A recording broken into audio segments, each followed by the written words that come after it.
Juan, where are the committee reports? Second.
Here. Oh no, here's a chair. It's okay. The Wilshire Grill.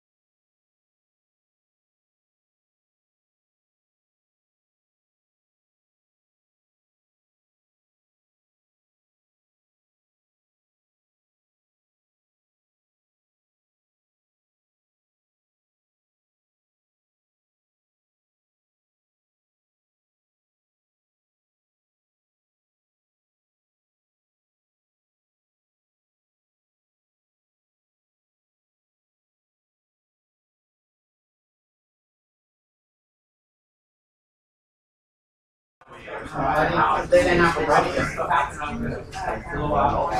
Okay, everyone, we're going to start in 2 minutes.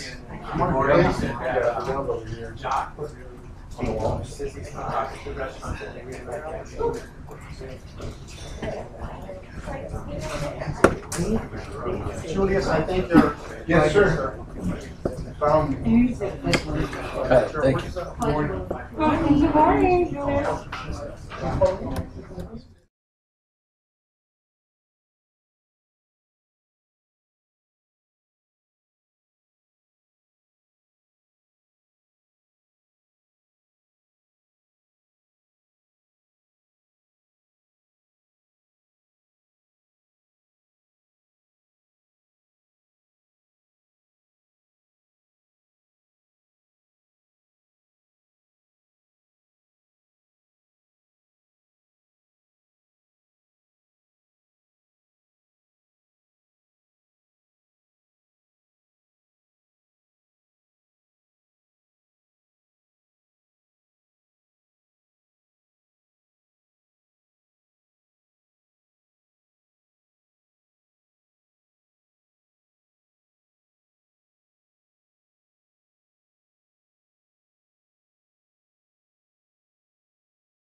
Good morning, everyone. On the third quarter board meeting held in Los Angeles. Roll call.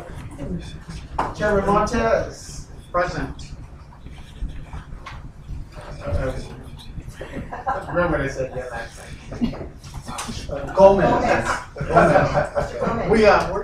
We're brothers. I was going to call you Adam, but Chairman Montez, present. Vice Chairman Gutierrez. Here. Secretary Chamberlain. Here. Treasurer Hernandez. Here. Parliamentarian King. Here. Central Region Chair Gomez. Here. Northern Region Chair Maisa. Here. Southern Region Chair Corona. Present. Inland Empire Region Chair Lorena. Presente. En connection with I miss my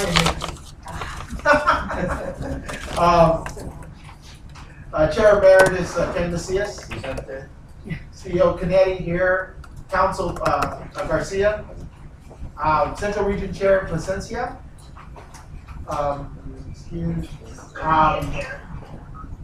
Director Butler Garcia. Here. Okay. Northern Region Director Gabriel Sal. Present.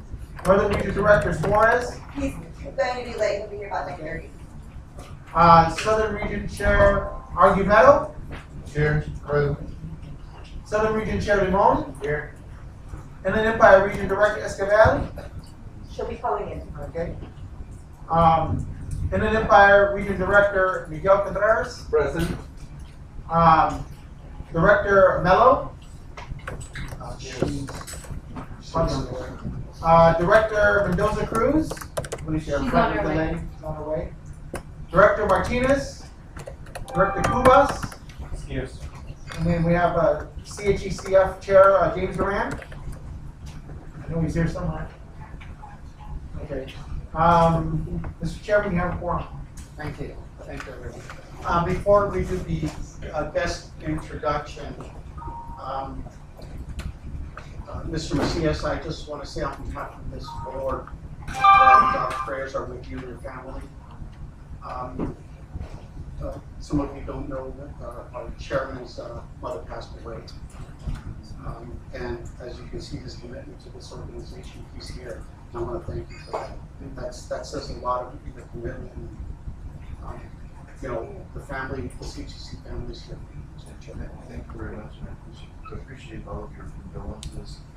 And yes, I have a commitment to this organization, and I've had it for quite some time. But I also have a commitment to my family. And we are a close family, and his sister retired. So we look at it as a positive situation, and we'll be celebrating her life this week coming up. And what was interesting about my mom, maybe I get her organizational skills from her, is that she had her services all planned, even paid for. and so She must have been in this case. yeah. So when we went to organize everything, it was easy, and so that's a big reason why I'm here, is just that spirit, and things are planned, and it's just a matter of just getting through the week and being with family members. So thank you. Also, I'd like to remind everyone that you are being recorded live. Our meetings are live streamed. So I just want to make sure on that. Also, Mr. King, I've asked Mr. King to kind of give some protocol, if you will, please. I'm not going to give the whole chapter and verse of Robert's Rules of Order, that'd take all day. However, what I call the dance of democracy is really based on some basic fundamentals. So first of all, we're here on the table as voters, and certainly we welcome the visibility and access of non-voters, but they should be somewhat other than on this particular table. The basic protocol is to be, the chair is the facilitator of your decision making. He's not the decision maker per se, except for the meeting and the conducting of the affairs that helps you make a decision. And that process, it really gets around motions. And that is, when there is an issue before us, there should be a motion to that effect, whatever that is. And how is that done? One of you says, I move. I move. Not, I'm thinking about moving, or I would like to move. It's simply, I move. You own it. I own it. I move. Motions require a second. If somebody does not immediately second it, there is no motion. There should not be discussions on these various items unless there's a motion before you. That's how things get resolved. When they do get resolved, in terms of the vote, it's over. You move on to the next one. What you don't want is a debate about debating. You don't want a debate about, well, what happened? Unless there's another motion. So you've got the power, this is your meeting, but it all means that you have to own it by simply saying, I move. That's also predicated on the chair as a facilitator. It means even if there's a debate going on, nobody should be speaking unless it's recognized by the chair. And the ideal situation is that you don't want to debate between each other. It's a debate in the whole group. And it should be done one at a time, which means everybody has the opportunity to speak, but everybody needs that opportunity one at a time. You can't have one person continue to debate the situation unless other people have the opportunity at the same time. Does that understand? So, have a wonderful dance. Thank you, Ms. Funk. Oh, I should make one comment. Yes. I'm probably the most guilty. Not part of Robert's rules, but it's out of respect for each other.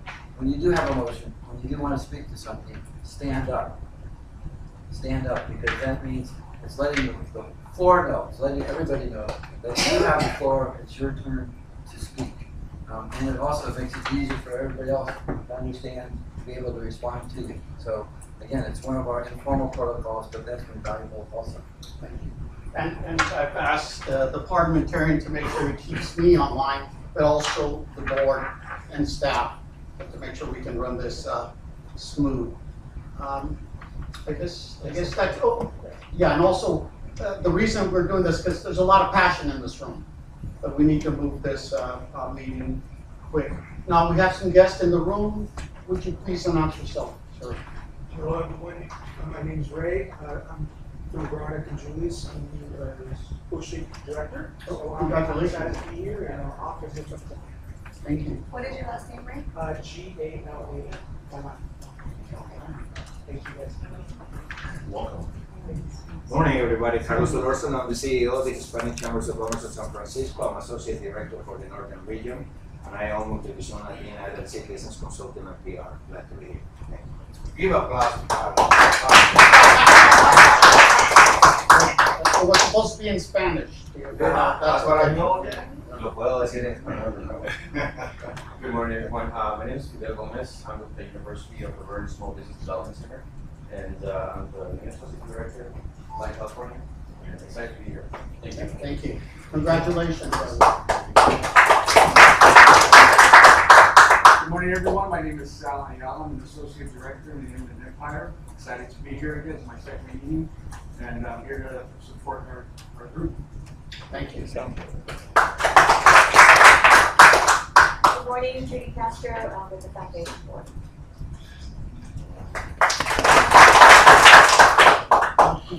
And also I've asked our chairman of the foundation, James Duran, to sit at the table if nobody has any objections. Would you please introduce yourself, Chairman? James Durant, I'm with the Northern Region and Chairman of the Foundation. Coincidentally with Frank's being the CEO or the chair of the CHDC. So I expect my term will last one more year, and I'm working on actually doing this successfully. Thank you. And would you please announce yourself, Carla, and then staff, please. My name is Carla Quebec, and I'm assisting Prime Office. Thank you.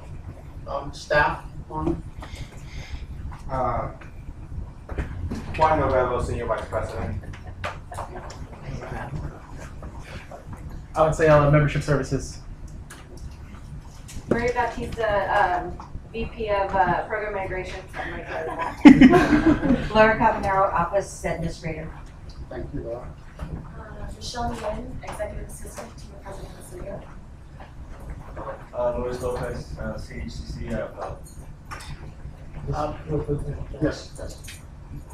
So if you guys look at things, you see a J. Novello on there. We don't have any staffer. I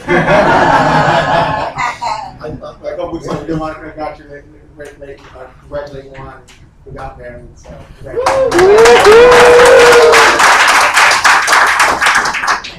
When I saw those emails coming I through, know, me I'm too. like, are you hiring somebody new? You know, like, who's Novello? Yeah. So they're saying, you have an email, I don't know nobody. Ignore it. Immediately. I see that we have our board member at large, Teresa Martinez, has coming in. Would you please? Yes, Teresa Martinez. I'm a business owner. I own a company called Community Connections LLC, and we do communications outreach. Thank you. Welcome. Has everyone had the opportunity to review the minutes? I have a question. Is that after someone make a motion? No, sir, go ahead. Actually, technically, yes. So someone make a motion and I'll ask. I'll move to accept the minute from last week. I'll second that. On the electronic page 5 of our packet, described it, there was a item under the finance report last time that talked about in and off the amount for the double tree for the 2017 convention. And I just want to make sure how we come along with that. So I have a question about that, just so that we. if I can answer that, that way people will think. So we are working on paying that off. We have approximately 27,000 left on it. Jenny has been kept in the loop on it and also communicating with the double tree. So we intend to pay that off probably the next 30 days as our dollars are earned. So next 30 days. Yeah. So we are committed to it, and we've signed another promissory note given to that extent. And just to add, and I apologize before because I actually did spent some time this morning looking at the packet, and I did look at the financial statements, and got a couple of questions regarding the financial statements, but we are tied in cash. And it said in the minutes that, we're gonna pay this off by July. I'm questioning, that's why I'm questioning it, because I think it's gonna be tight. We'll answer that, and I think some foresight by our treasurer and Maryland too is actually, so there were different things like for June and July, we don't pay rent. So we negotiate that in because we knew there would be some tightness these months. So we questioning. Is that every year? No, it's just this year, because as we were Reading redoing the, this. reading okay. And if, Yes. Also, Candy, if you also state that we have a substantial amount of receivables, so that's going to be the key that we ensure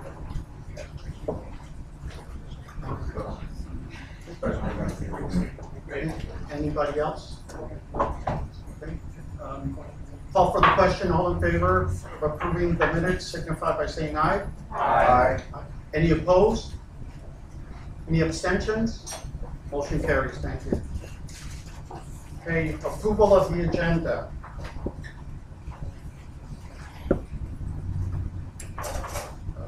We won't change anything. Yes. Just break. Yes. Yes. Just real quick, as many of you guys noticed, we've been going, when you see the agenda, there's 3 consent items on there today, and we kind of take them all at the same time. Then we feel that, we followed our protocol, we vetted it out. We feel that it's not issues that really maybe need discussion. We hope that the board is comfortable with that as well. But a board member can pull a consent item off the agenda for discussion. In regards to the membership, certification, those are all the changes that are up for approval. Any chamber that did not meet our criteria or there were issues with was removed at the executive committee level. So they reviewed it prior to moving forward to you. So for all transparency, I will let you know that Greater San Jose, because of reasons that most of us know from last year, they had submitted again. But as our part of staff, we moved it forward. Executive committee elected to have them not move forward for approval by this body. So, but we did want to say that for transparency purposes that we did apply. But again, for valid reasons that were accepted by the executive committee, they would not move forward. Thank you. And Mr. King? Just a question. On the hours, sometimes the time schedule is mandatory and sometimes it's advisory. So if it's an obligation, then we have to stick to the time schedule. What are you choosing it to be? Advisory or? Advisory, because we're going to move quick. Okay. Okay. Mr. Macias? Yeah, I have a point of order for our parliamentarian. Are we going to approve the consent calendar, or did we already do that? No, we got to approve the agenda for that. All right, so we approved the agenda, but are going to have to approve the consent. When you approve the agenda, you're approving well, no, you can still, when it gets to the item on consent calendar, that's the time where you vote for it all at one time. Or you can ask for certain items. And that's what I want to do. I want to make sure I don't miss that out. So when that item comes up. Okay, thank you. Any more discussion? Seeing none, ask the question. All in favor signify by saying aye. Aye. Any noes? Any abstentions? Motion carries. Thank you. So now we're at the consent calendar, Mr. Canete. So real quick, again, 3 items.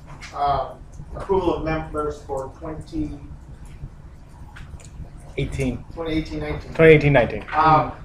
We have how many up? So 66, but Director Argumedo just gave me one more, so 67. So we'll bring them up at the next meeting. Yes. We're not voting. It's not for voting. Non-voting. Yeah. So the most important thing we just want to make sure is that you guys approve all those chambers for membership. They've met all the criteria. They submitted the paperwork. We have no objections from the regions as well. We did put on here 6.2, acceptance of convention bids. This is a transparency thing. and an official thing. So we wanted the board to let you know that 3 bids came in. Those are the 3 bids that we will now review, and then we will pull together all the regional chairs to work with us on that review and selection in the next couple months. And then I'm sure the item that Mr. Casillas, Chairman Casillas had an issue on is the tax returns.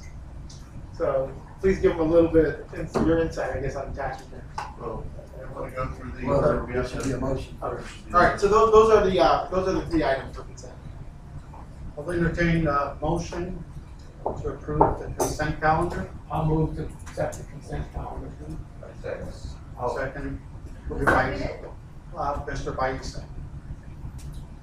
Okay, so we'll go with the 6.1, the approval of the members.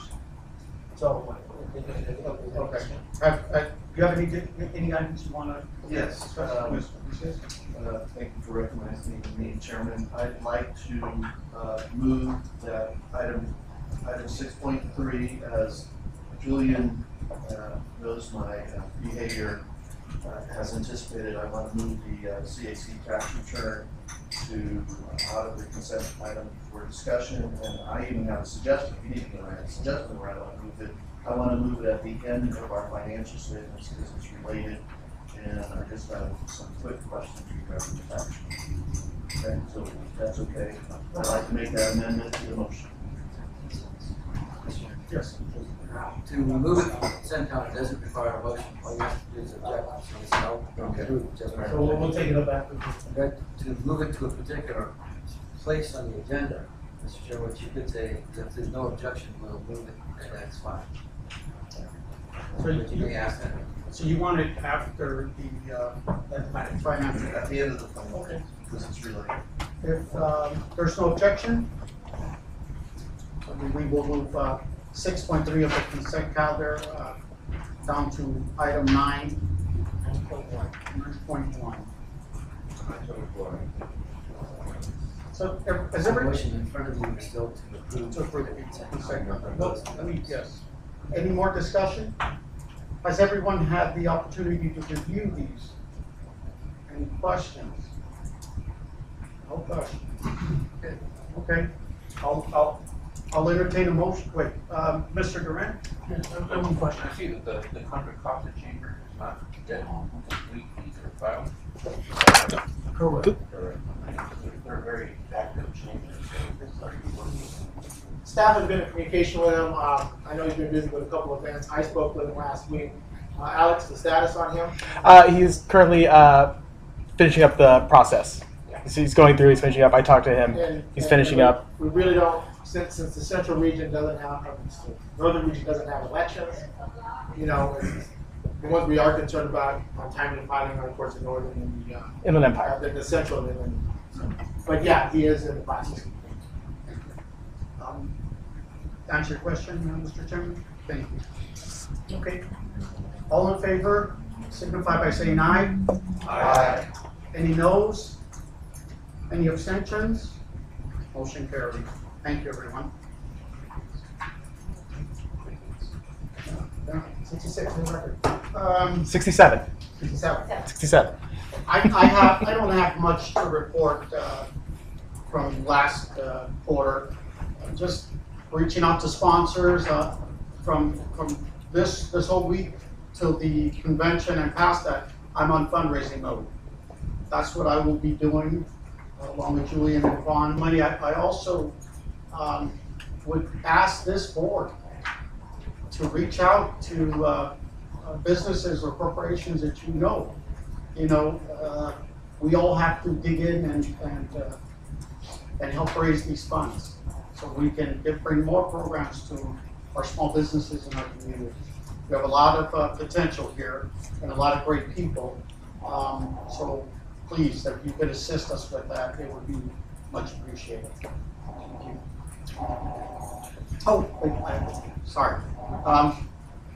We did go to the Latino Coalition. Made a lot of, we made some contacts there. So that was great. That was yesterday. We made it in time to have salad. And we left. And sat in traffic coming back for 2.5 hours. Friday, LA. Yeah. You know how we do it. Also, the Telacul event. We were CHCC deep in there. I saw a lot of the board members, and we were networking. I mean, Mr. Limon was everywhere, Veronica, and I felt very good that day. So, you know, I spoke with as many people as I can and got some contacts. So, I hope that that is happening in every region. And mention also the network we have. I think it's important. When you say with the California Hispanic Chambers of Commerce, tell them we have a network of 67 chambers. We are elected by those members because we are the only organization that's elected by our members, which is good, and that sets us apart. But yes, let them know. Let them know what we do, because a lot of people don't understand that we have boots on the ground. Only organization that can pick up the phone and reach out to every corner of this state, every region. So that's a good thing. Ms. Corona. Mr. Chairman, I just wanted to add that then I will be broken our new associate director, Fidel, we keep working. Thank you for that, thank you. Okay. Go ahead, be a part of the chair. Yes. Thank you. Just to let you know that we have a lot of political commitments coming in, and so the Latino Coalition, you may or may not know who they are, but it's run by the chairman is Hector Barreto Jr., which is actually a former chairman of the U.S. Hispanic Chamber of Commerce, former chairman of the LDA in Los Angeles, and she's also, his father was one of the founders for the U.S. Hispanic Chamber of Commerce also.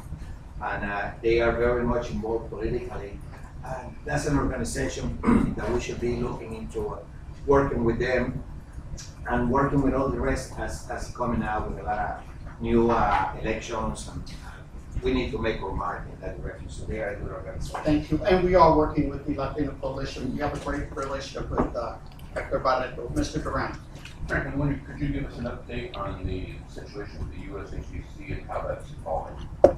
I know that they picked six chambers to bring some board members forward for the U.S. They picked the LA Latino Chamber of Commerce. My concern is I felt that they should have come to this organization. I hope that it doesn't cause any conflicts between our local chambers and the state chamber. I did share with our vice chairman that kind of taken back by that decision. I believe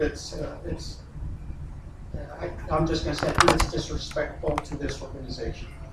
This organization's been around for 40 years, and to leave us out of that is just another reason why I've had my concerns with the organization. I will be sharing that with the chairman this week and letting them know. It's done, but I think that they could have done it with a little bit more tasteful. Any questions on that? Yes. Mr. Macias? Yes. My question is the LA, is it called LA Hispanic? LA Latino is Chamber of Commerce. So it's not Hispanic, it's LA Latino Chamber of Yes. Commerce? Is it a member of? Yes. It is? Yes. Very, very active. Yeah. Very active chamber. Okay, so as long as it's a member of our Yes. organization, it makes me feel more comfortable.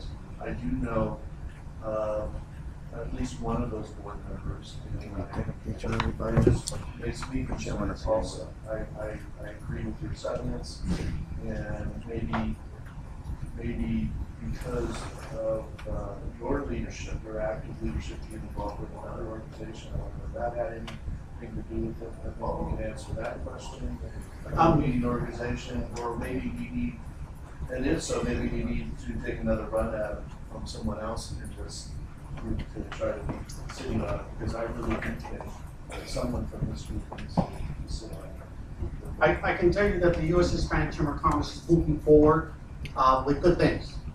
They're having audits. At least they're talking about bringing chamber leadership back on that board. So we're moving forward. We're gaining. And as long as they keep moving forward, being transparent, but I think they need to come to this organization first. It's just protocol and respect. So that's what I have Mr. Duran. So just a little bit of the backside story of that is that a few months ago, we submitted a note to the USACC where we gave them a timeline to have 6 new interim directors on their board. And they would then review all new member applicants to become, as well as new candidates to become directors of the USACC. So we submitted that plan to them.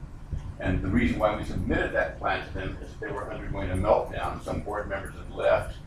The CEO left and is suing them.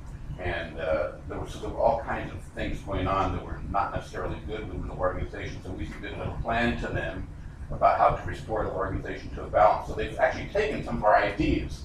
However, part of our plan was that we would be one of the 6 interim board members that would help them resolve the future going forward. And that would have been Frank, and we agreed on that at our last board meeting. However, instead they took their own idea and decided to make the LALCC representative their member, which is interesting because LALCC just underwent a management change, from what I can see. Moises is no longer in control and somebody else is in charge of that chamber. So I hope that we do develop a good relationship with them to make sure that our voice is heard at the national level. And I know that Julius is a member of that organization, and hopefully you can help us relay that message. Because so that just came out recently. It's a new relationship. I'm not even sure who on our board can actually represent LALCC at the USACC. Norma Gomez did replace Moises Cisneros, who Moises Cisneros is working with us for another 30 days. Probably our gala on July 19th, and then we're going to move on from there. But the relationship with LALCC and CHC is actually real healthy right now. It's doing, and then meeting, just working with everybody locally has been great. So I want to say, I think the future is bright, but we do need to make sure we maybe have another meeting with our board and our chair and our staff, so we can help each other move forward together. Yeah. Okay, I'm going to take one more and then I'm going to move on. For perhaps a suggestion, which would make, I think, at least me and maybe other members of the board comfortable, so whoever was appointed to the USAC from the LA Latino Chamber of Commerce could come to this board and just kind of report what's going on, so we have that debate. I believe that the LA Latino Chamber of Commerce was chosen to vet people throughout the state, from what I understand. So, that's why I say it should have came to this body. Okay. Let me gather some more information, and I'll report back. Please, and I will probably be asking some of these board members to take a look at that and see if they can come up with some suggestions with the LA Latino Chamber of Commerce and the USACC. One more, yes. I'm sorry to interrupt, but also our chamber is already contesting the decision of the USSC. We have 5 chambers are called, which there are 5 chambers in the Hispanic Chamber of San Francisco. We are members of the US. We have continued being members. So we contesting that decision also. We requesting more clarification and participation on that. More than happy to work with you, Mr. Chairman, and see if we decide. But we are going forward, moving in that direction because we wanted to make sure that we're inclusive in that, especially because we're being supported. So I just want to clarify. And Mr. Baisa, I think that you would agree that that decision should come to this body. Yeah. So maybe you can speak with your region and its directors and its associate directors so they can understand the purpose. Yeah. And I think it wouldn't drive any wedges between this organization and some of our local chambers. We have great relationships, and we do not need any little thing causing problems. And I can see this maybe creating those problems. As you can see, San Francisco's contesting it. You might have some other ones, and I'm not happy with it, and most of these board members are not happy with it. So I think meeting with them. I will do that. Thank you. Thank you. And that's all I have. Anything else? Any questions from anybody for the chair? No one? Mr. Connecticut. Okay. If you don't mind, with your permission, Mr. Chair, I'll make some comments on the USAGC. Okay. On the finance on the Some of the back channels, it doesn't disagree with anything I said. I think that's some of the back channel discussions that the chairman instructed me to work my back channels and make sure that we're communicating with the USHEC as well on my end. And so I have talked to Vern Fernandez, their interim CEO. Let me tell you, the 6 groups that they chose, as James and as Frank have stated, we've had I think a lot of influence in the direction they're taking, number 1. The 6 people they chose are not interim directors. They are to select who those new directors are to be. Now, what I got from Fern was, their board then went to say, okay, we need to put our members, representatives. And I think they because I told them we were a little bit upset that you didn't put us on there. And he said, well, what we did was, these were members of the organization at that time that we made those decisions. And I said, all right, whatever. We're glad that they picked someone from California there to speak with Gil and discuss our concerns as he moves forward with the selection. They selected Pennsylvania, Philadelphia, Hispanic Chamber, Illinois, San Antonio, and I can't remember the Tennessee. So those organizations, I believe, are members of the USHEC at this point. We did hear that the thought is California should be its own region, so that they have representation, and so one of the 6 regions would just be. Our understanding is, and correct me if I'm wrong, Mr. Chairman, is California would be its own region. That's what the chairman told us. So I think we have a good relationship. Frank has a strong relationship with the chairman of the USHEC. That was evidenced yesterday when the first people he talked to was Frank and I. He said, we need to talk. And I think it was a very frank discussion about everything that they are in agreement on moving forward. But Frank is also very vocal and letting them know our concerns about not being on the panel, on the selection committee, etc. So they do know our concerns. Yes. Have we reapplied yet to become a member ourselves? Yes, we have. What's your thinking as to when we should do it? We have. The chairman a couple weeks ago gave us permission, said let's move forward. So that was kind of our good faith thing, saying, okay, you guys did yours, now we're doing ours. So we continue to track it, but I think the important part here is that our chairman, Mr. Montez, has a very good, strong relationship, and I think a lot of people they think he doesn't, but he does have a very good, but very frank relationship with Mr. Villegas. I mean, Frank, it's me. I've known you for years, and and Frank has been very forthright with him, very honest and very straightforward, and I think Chairman Villegas appreciates that, right? So I think it's been helpful for him. So I just hopefully I didn't. I think that was all of our state national. So I'm gonna go try to be a little bit efficient here. Just real quick on my report, I've submitted in writing. We kind of moved this meeting up. It's usually a little bit later. So my last report was end of April. I will say this: my staff reminded me that today or this week or yesterday was a year to the date of me accepting the position. Not starting, but accepting this position. That was what I was feeling. So thank you, guys. Thank you. When I got the call, I said, "Really? Okay, whatever." All right, if you guys think so. But real quick, just on staff, what I've done here is given you staff, but because convention's coming up, and I know that's where a lot of our questions over the next 2 months are, and everybody has issues. So I put what all staff members, their responsibilities are for the convention. So who to contact. You don't have to call Jules, because if you call me, it probably won't get done. But if you call Laura or Michelle, it will get done because that's what they do. You can skip a step, right? But just real quick, I very clear. I've always made it very clear that Juan is in charge of overall planning for this convention. If you have a question on anything for the convention or wants or needs, ask Juan. So he's in charge of that. He's been doing a fantastic job. It's a tough job. Let me tell you guys, it's a difficult job because I've done it before, and you at some point you've got to say no, we can't do it. You don't want to say it, and then I get the call saying Juan doesn't want to do this, and okay, we're good. I do want to thank but please, it's the toughest job for the last couple months and the next 2 months is pulling the convention all together. I do want to thank, though, the Southern Region Director, and especially Southern Region Chair, Veronica Corona, for all her assistance to state staff, and how we appreciate it. And hopefully you know that we cherish your suggestions and your comments and your suggestions. You know, Michelle is assisting with all the production side of things, the planning.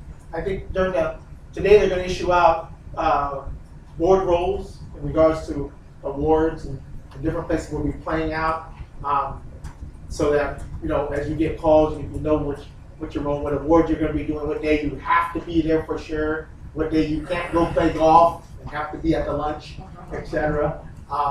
And staff, they'll talk more about that at the convention side of it. But we want to make sure that we were inclusive of all the board members of both the CHEC and the foundation, and some of our chairs, etc. So we've been working hard on that. There are also some other assignments that are going to come out in regards to, you know, moderators that we use, etc. So it's all there. If you don't have any questions, registration. Just make sure you guys register. Alex can help you guys on that. We're also, Codes will be going out. as we look at, you know, how to reduce, you know, raising money, but we also look at how we reduce costs. You know, we're talking to a company right now in regards to our human resources and our capital there. You know, are there areas where we can go in partnership to reduce workers' comp costs, payroll costs, administrative costs, healthcare costs, etc. So we'll continue to work that in between everything else. And usually keep a little enterprise of the things that we're trying to do to reduce those costs. This is a recommendation that came from Julius and Sperry. And I was talking to Sperry about the sponsorship. I said, "You guys are in trouble." He said, "Why is that?" I said, "I saw who sponsored the PGA's Tour Championship." Big banner, you can do that. Let's see, real quick. You know, if I put there who we've with the board members. Two important things before I do the finance stuff, the sponsorship stuff, is some of the grant opportunities that we're engaging on now that are coming to fruition.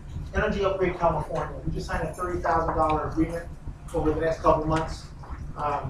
When do those things go out?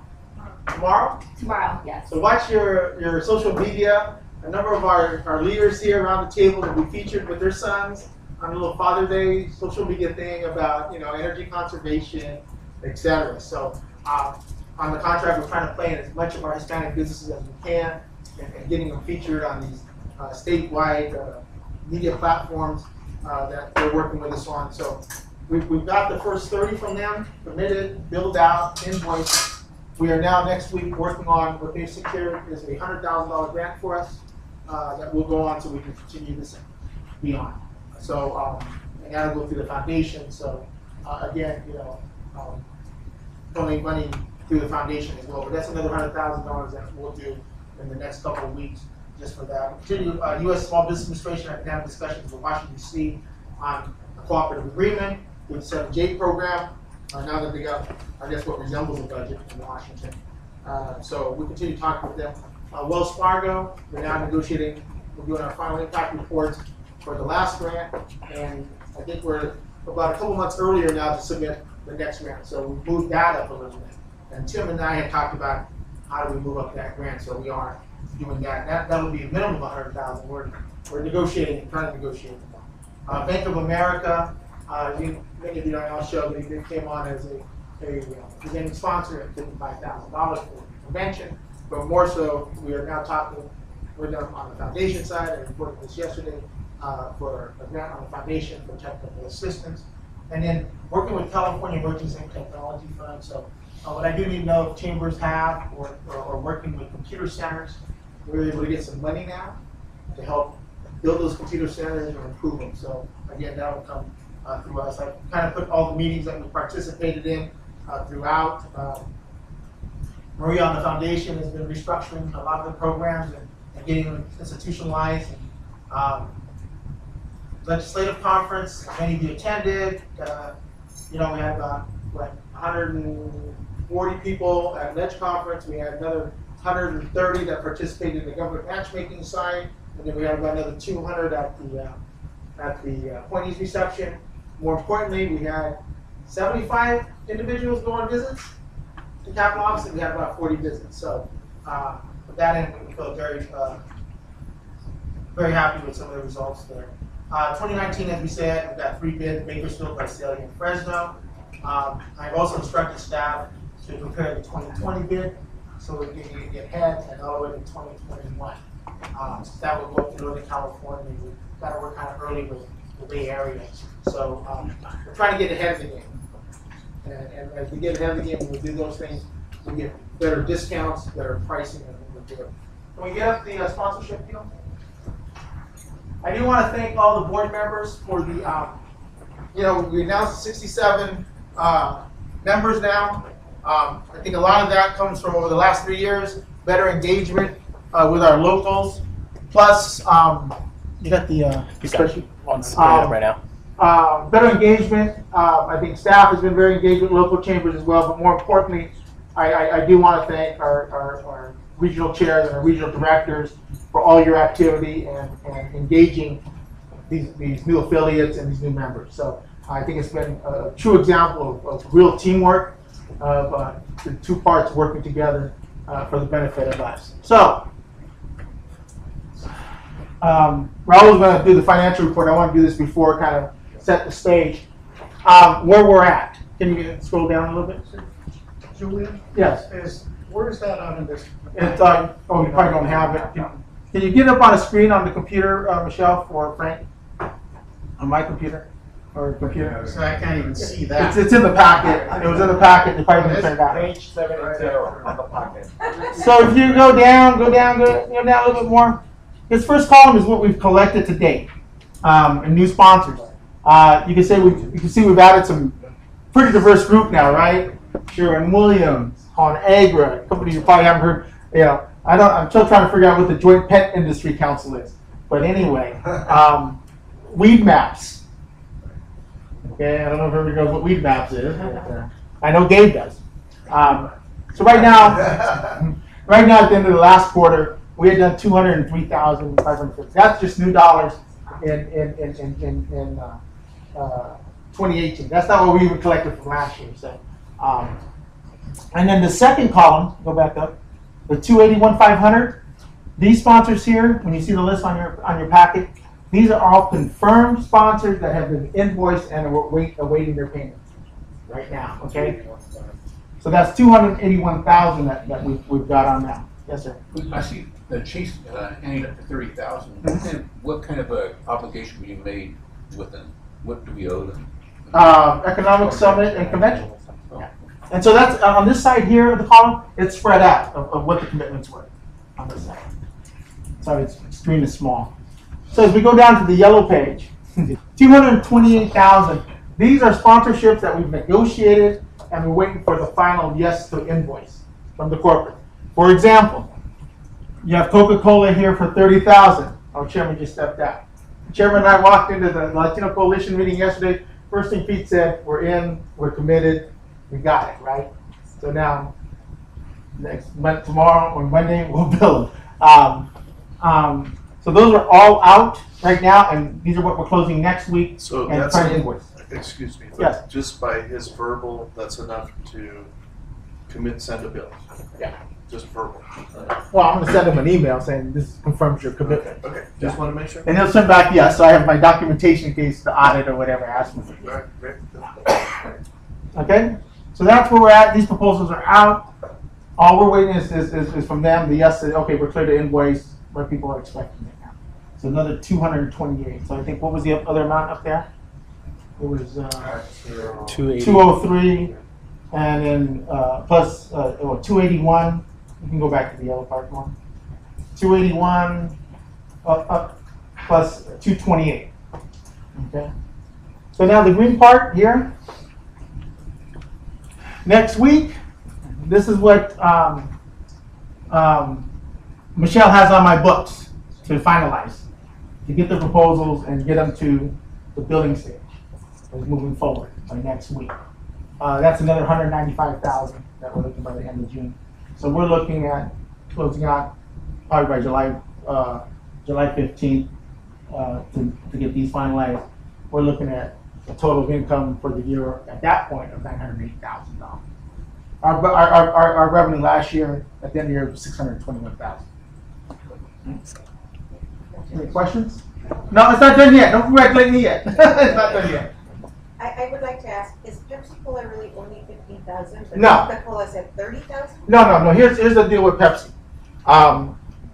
So there's still dollars that aren't up here.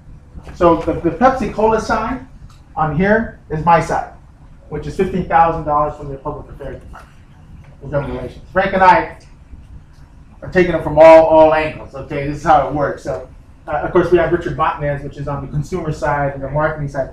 Frank handles that. That gives us at least probably close to another 30,000, 40,000. I know Richard's working out different things between the foundation and his budget. So this budget here is just one side of it. Thank you. Yeah. I have a question. Where do we find the sponsorship levels? It's on the website, but we will send it to all the board members, the packet. We'll make sure today we just email it. We have it electronically. She has copies. She got copies. The chairman asked us to. It's on the permanent documents in the portal. And then this side kind of shows you in membership. We've kind of turned things around. So now, just in membership dues are $265,000. That's a huge buildup from the previous year. What is this column here? Economic Summit. Economic Summit, the 29, the 40 for Ledge. Convention is at 458,000. We expect that to go up quite a bit. And then other funds, other programs that we've developed, fee-for-service programs, 116,000. So I'll give you an example. We've talked to PG&E, and we committed, basically estimated to 65,000, just working out details. $65,000 for PG&E, plus then we went around the back end and through some of their initiatives that they have, we're getting another $25,000 from PG&E. So PG&E this year will go up to over $90,000 commitment to us. So we're seeing large increases, but it's a lot of work, and I have to tell between especially Michelle and Juan and now Maria that everybody's really engaged, and my day is just like, you got to do this, this, and this, and this. I don't even decide what I do. They tell me. So I see you have the totals for the different events. Is there something else that shows us what they actually cost us to produce? The events? Yes. Yeah, we'll report out. I know So today they have on the Ledge Day and everything else. So Raul does that side of it. I'm just worried about the dollars coming in. I think we got pretty good control on what's going out, and we have our budgets for that. So that's where we're at. So again, Chair Emeritus Casillas and I were talking. We've been through this before on how this works. So and we've been able to, we've done it. So this is all doable. This is stuff that's actual. This isn't the dollars up here aren't like I think we're going to get them. Now, these are dollars we're getting. Even these dollars here, when we're negotiating right now, we already know when we're going in what they're looking at. I know Wells on the marketing side is already committed to 50K. We're just working out details. Same thing with First Data. They can say, yeah, but we can do 5. And like I said, there's a number of companies on there that are not on there yet. So you'll see companies like Sprint is on here yet, but we're talking to them. Google's not on here, but we're talking to them. And a lot of other companies and several more that are really like the 15 and 20,000.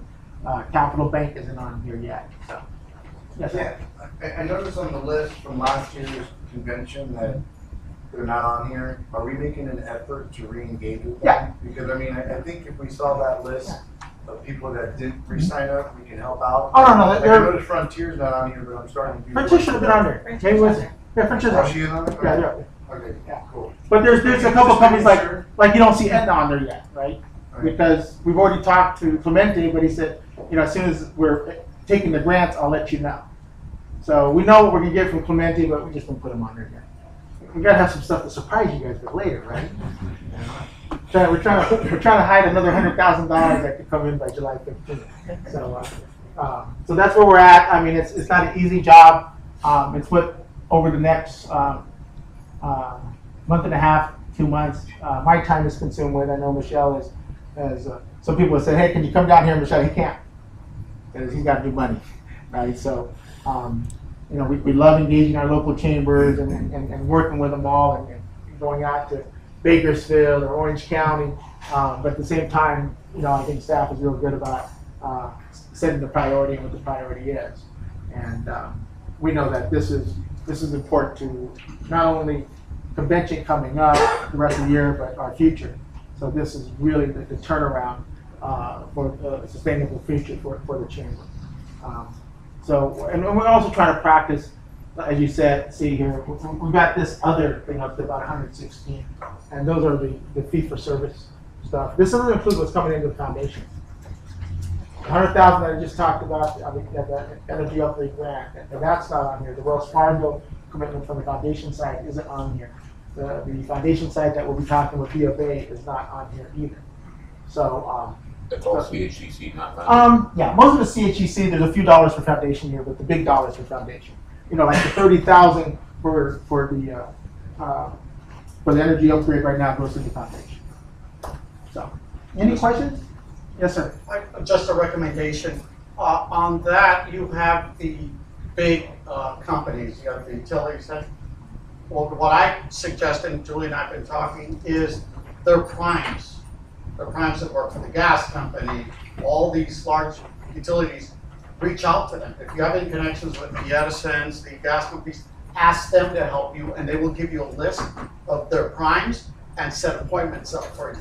And approach them, especially it's convenient here in LA, and ask your connections with the utilities to twist their arm.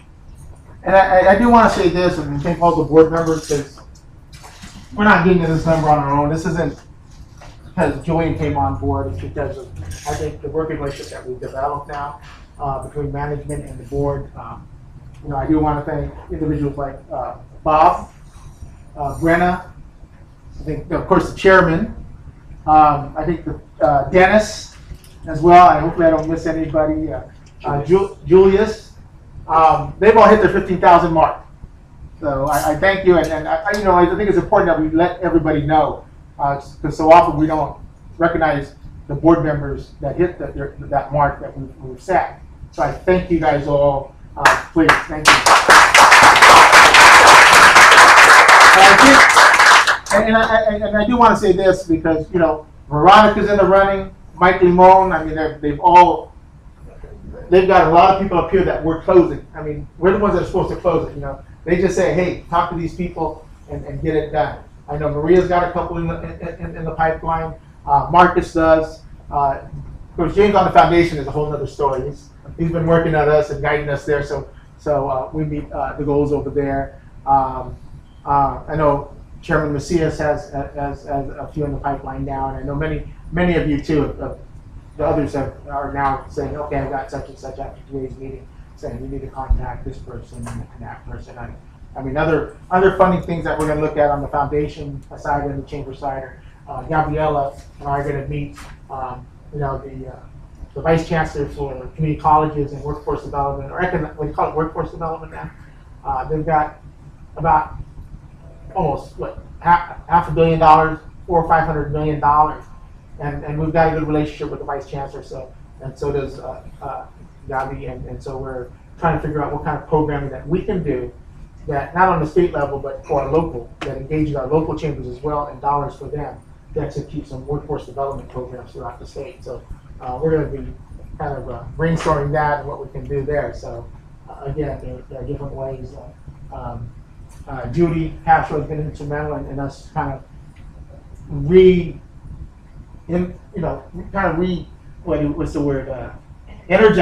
energizing our chamber education program, and really working, because that's an important part too for us to engage sponsors, because they like what they're seeing, what they're hearing. You know, I'm not bragging that we are the only national or statewide organization that has a online platform for teaching chamber education, or anything that we can use for other tools as well. So, and that has opened up a lot of eyes, saying, well, let's talk a little bit more about what we can do there. So, you know, we're seeing also, you know, how the direction Chairman Duran has taken us in the foundation, of how we leverage that. Some of the ideas that came up there. We feel that, you know, our sustainability program that we're going to have under foundation, again, is something we can leverage for quite a few dollars. We're talking about healthcare and the education programs there for businesses, et cetera. So everybody's pitching in on this. I think I know we're on the right track. And to sending an email out to everybody on July 15th, letting them know and join us for tequila at the office. So. Yes, this topic is great because we see all these sponsorship levels for all the programs we do and events, but I still suggest to have something on the event website so that when I send people to the website to our event, they know how much they can contribute. Because I don't see it on the website, that's a suggestion. We will do that. Thank you. James? Companies like Chevron and Wells Fargo, to me, represent the old guard. I think it's important for us not to neglect and to focus on the new guard, which is companies like Apple and Amazon. Probably California is the largest consumer of Amazon goods of any other place in the world. Okay, and Apple is, of course, headquartered in California, in Cupertino. So I think we really need to focus on getting those companies who take a lot of our money in California, and the Hispanic business needs to leverage its relationship with them so that they support us more. Yeah, and you're right, and that's something else that we've been concentrating on, and and Chairman Duran has made that clear to us early on. So you see us bringing on people now, like we're speaking with Tesla. Tesla will be coming on board with us. Thanks to Sophia Garcia. Well, it's funny because I can help with it. We were joking around tonight. She goes, "Oh, I already got Tesla." And she goes, "Oh, well, who are you going through?" I said, "Greg." And she goes, "Okay," because her husband's firm represents a lot of technology. So, Sophia is bringing from the foundation side, but also from the chamber side, those opportunities. So we're looking at Tesla. You're seeing Airbnb on there. You're seeing, Lyft now on there. These are all companies that we're trying to engage. Apple has always seemed like a real hard one to bite into, so to speak.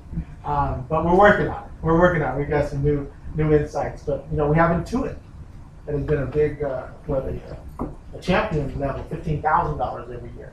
So we're making those inroads, and I agree with you. We have to make more inroads into those tech companies.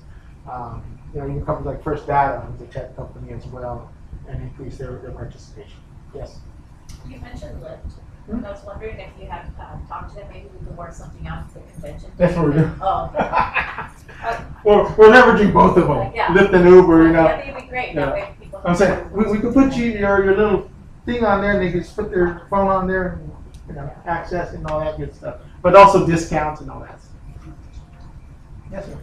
Yeah, first off, I want to congratulate the staff for putting together this more comprehensive listing, and it's particularly the way you've separated it out by funding sources. You have membership and others, and I don't remember all the headings of those different funding sources, but they agree.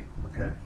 I also want to ask: are all of those those listings, does that include foundation? Is it both the chamber and the foundation? There's only a few foundation, small things like the EUC grant is on the foundation side, but as I was mentioning, that the big dollars for the foundation aren't there.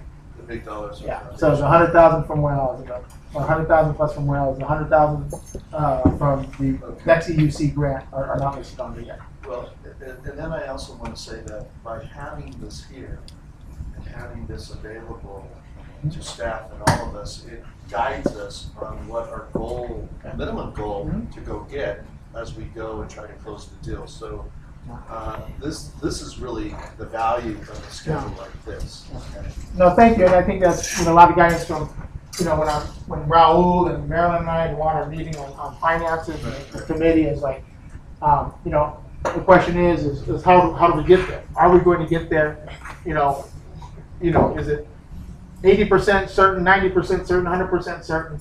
We want to make sure that the board was very comfortable and understood how we are getting there, how we are going to meet our goals also by the end of the year at $1.3 million or whatever. So, but thank you. Okay, and so then my last. Some of this is learned from this guy Ken Macias. My last comment is there are role models, if you will, or comparative chambers that we want to be like. Like, for example, what I consider to be at the platinum level, which is the California Chamber of Commerce. Maybe at the gold level, or maybe a little bit less, silver level, is the Asian Pacific Islander Chamber of Commerce. They seem to be pretty good at sponsorship. So this is an organization, and I think you and I had this discussion, that should be millions of dollars in revenue. So what's the next step? How do they do it, and what's the next step? What are we missing to get there? Because we represent a lot of businesses and people. Well, I think, let me I know say. there's no answer, Yeah. but we should be striving. I will start the board here and share a little bit of my strategy. Asian Chamber does well. To be honest with you, I love them. I work there. Only problem is 75% of their money is dependent on government grants. Now, if something happens at the government level and no budget gets approved, where are they? They're up the hill. I don't like depending on grants. I don't like applying for grants that have matches. I don't believe that we should have to give money to get money, right? It kind of sounds like an email you get from someone in Nigeria, right? Send us this and we'll give you this, right? Plus government grant, along with government grant comes red tape. So I'm not Exactly. Certain controls as well. Now, if the government grant agrees with us, then I'll apply for it. Things like SBA cooperative loans. It's not as intrusive as a grant, but if you get to a certain level, then you got to A133 audits, right? So we're aware of that. So I think that's our model different. We are trying to lean away from so much sponsorship dollars and go into more of the fee for service type of things.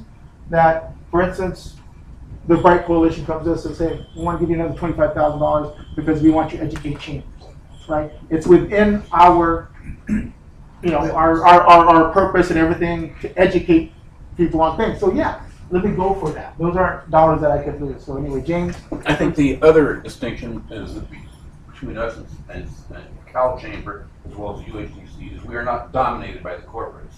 I think we only have one corporate board member here in the form of Gabriella, but we're not. So if we want to sell out, we could probably get a lot more money and have a lot more corporate members on our board. But we need to be represented by small businesses. The vast majority of Latino businesses are small businesses. They're not $50 million companies. Good point. Chairman and Mr. Chairman.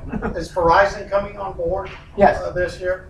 Yeah, so like I said, there's a lot of companies that are on here. There's a number of companies that come on later in the year because that's our timeline for them. So Verizon, people like, you don't see Verizon, you don't see Intuit on here, you don't see Endeavor on here. Those companies combined are almost $50,000. So Another question for the board. Does anybody have contacts with Modelo? yeah, I'm trying to get into Modelo, man. I don't mean at the liquor store. I mean, Julius said, I got a six-pack in my room. Julio? Yeah, thank you. Yeah, that is a great point, what you say, Mr. Ken. How to increase, to get more money in corporation. So I have already, I believe, 4 or 5 months working in international trade. Okay, I've been in Mexico a couple of times already, and I met already about around 3-4 companies. And I hope soon one of them gonna be in contact with you, Mr. Cañete, because I was promoting our convention in Mexico. So I have 2 companies, okay? They have a new product. They wanna introduce the product here in California, but I offer to them to be a sponsor in our event, which is gonna be a great for them to announce, their products.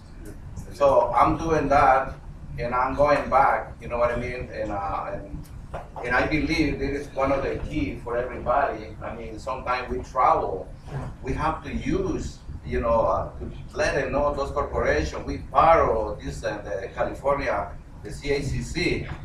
You know what? And I have a great meeting over there because I was one of the founders in the Hispanic Chamber of Commerce in Veracruz. And I'm working with them too, with a couple of heavy corporations. They want to introduce product here. They're very excited. Yeah. So I'm using that. So sooner or later, Mr. Cañete, we're gonna have a conference call. Okay. I will introduce to you those 2 companies. They're very excited to work. I already have one in my pipeline, but they already have commitment in Texas. but I said, listen, guys, so give me the opportunity. I know we can, we allow you to promote your business at the whole state of California. So I'm working on it. I'm not a part of the international trade. I don't know who is in the international trade, but I wanna be part of that committee. Oh, you're You know what I mean? It not only me, I believe this is our job, everybody. Jane Durant, he always bring it out that, I mean, which is a good point. Everyone is responsible to bring something. You know what I mean? And I'm doing that with myself. Thanks God, I already have people over there to say, Julio, hey, listen, I have product. I have a tequila company in Jalisco. I mean, there is a bunch of opportunities in Mexico, believe it or not, which is we can advocate and bring here to our chamber. You get the money. I mean, those companies, they're allowed to give $100,000 one shot. You know what I mean? We agree, and Chairman Baeza brings up a good point. That if you have people that are coming from Mexico or international, you got to start letting us know like he is, because a lot of times they need some documentation and letters so they can do their travel coming over, etc. So we don't want to, have that opportunity, and because we were too late in getting them a letter that they need. I'm working on it. Hopefully next week I have that info for you. We'll be in touch on that. I'm happy to see that you have Solar Max up there. Yes. That has been a great. Yeah, but we're going to work with you guys to get more money. Good, yeah, they've done great work. But I do have a connection for you for Modelo. So the Mexican consulate in San Bernardino actually does know their, I don't know what the title is, but for Modelo and others. In fact, we had talked about having them present at the convention when we hosted it in Riverside. I don't know if you remember that, and then I don't know what happened, but the point is that we can do a reintroduction, and we can certainly do a connection for Modelo and other companies out there. So, Julian, just to add on what Maria's saying, every council, Guatemala, Nicaragua, Mexican council, has a list of businesses. And so if you guys go to your consulates and show them, they will assist on connecting you with those businesses. And These are actually friends. So just if some of you are wondering why we're asking for Modelo, is because Lieutenant Colonel, what's her last name? She's the She's the commercial for the. she's in the commercial for Modelo, so she has agreed to come out to California and speak for us, which is a big win, I think, for Veronica and Juan. And Brenna helped on that. She can hear us. Thank you. So she committed to come out in August as well. So we thought it'd be cool to have, probably a good angle to get Modelo. I can do a reintroduction. And I also know that Veronica and Juan and the crew here are working with a lot of local potential sponsors as well. And Frank said, when they're coming at the 2,500, and we'd like to have a table, this and that. So I know we're working very closely here locally with the local business owners as well and companies. Good morning, everyone. I don't know if you're working with Square. Square, the POS, POS system, because currently I'm working on Square, and they are really looking to work with Latino businesses, and they're willing to, and this is something that we're working on, is to provide the POS system for free at no charge. Obviously, they get in there and provide them services as well, and then beyond that, they're working on a system where through their POS system they can provide loans to our Hispanic businesses because of their they track it. How many times, even to the point where if it's an entrepreneur and they notice that entrepreneur is just staying at home, they can track them somehow. And if they see that they're constantly going from home to the office, I mean, depending on how their actual mobility is, then that shows that they're actually active and really, it's kind of like their resume, if you will, or showing that they're really someone that's really putting into their business, and they can say, you know what, this person is really working hard, and we're willing to give them a loan. So to that, you saw a company called First Data up there. First Data is the largest processor, right? They do the technology part of it. And so one of their partners is Square, so they're trying to leverage more dollars with their budget. But thank you. I didn't know that about it, We'll bring that on. Are we engaged with First Data on the affinity program? Yes, They do also, as well, yeah. That's why right now we know we got 5,000, we're kind of raising it up because they want to do the affinity programs. I said, well, you've got to be full members, et cetera, as we move forward. I do want to address one last part of Chairman Emeritus of Macias's point of view about the Cal Chamber. So, Cal Chamber is a $12 million operation. Most of their dollars come from not even membership. It comes from a product. It comes from their HR product. It's where they make their bulk of their money.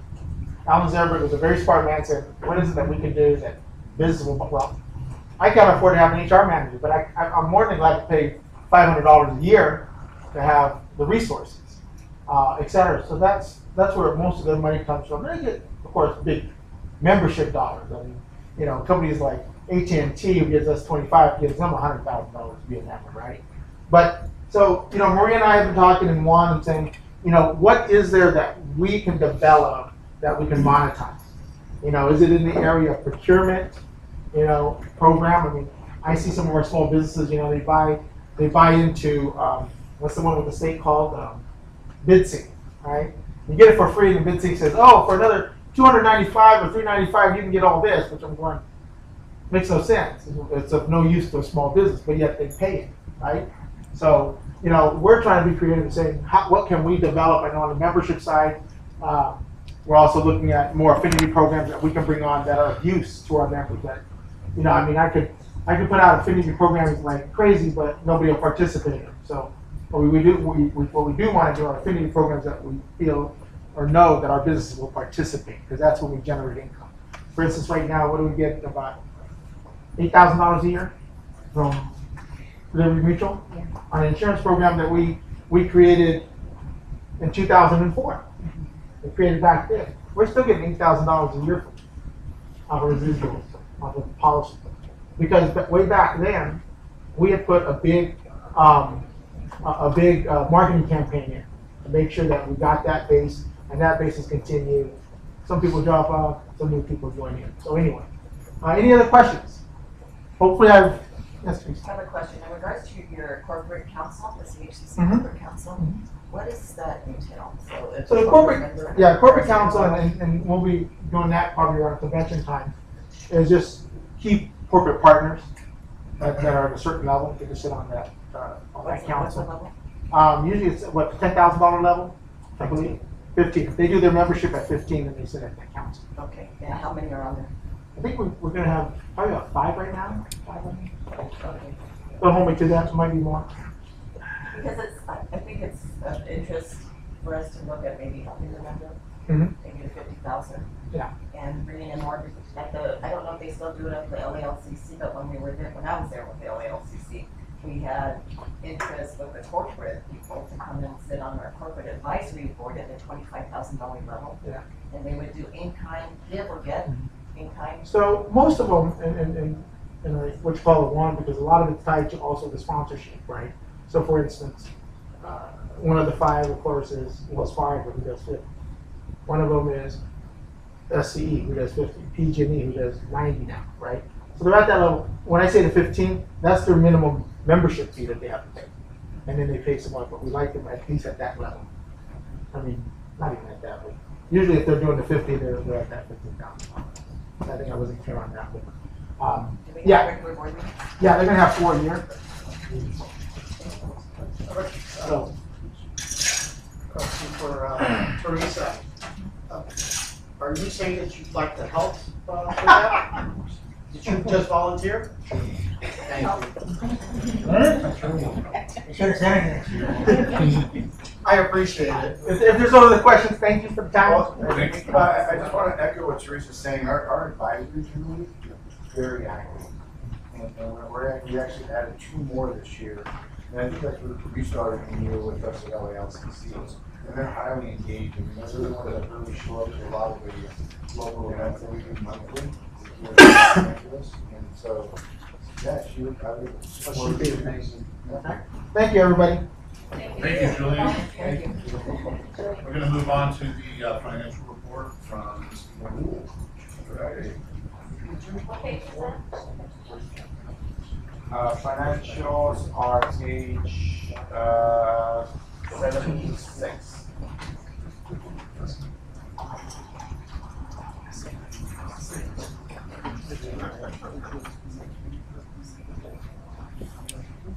Please. Mr. Chair was asking for an explanation about the handing off of the gavel. So from time to time, the chair of the meeting has to do private business elsewhere and has an opportunity to hand the gavel. And so the most obvious thing is to try to do this discreetly. I'll do just the opposite. We'll pass it off to anybody of his selection. The most obvious choice would be the vice chair. And the vice chair would handle that for a particular item. When the chair comes back, you normally have to sit out that item until the next item, because you don't want to interrupt your dialogue. So much for discretion. So It's education. Okay. So now that that item is through, right, we're now on the next item, so we can actually pass the ball back. Well, You want to hold on? yes, for the finance. He doesn't want to give it back. So it's usually best done item by item. So. Thank you, Mr. Dean. And be prepared, because we will start picking some of the board members to do some of these items. So be prepared. Planning the private moment. Yes.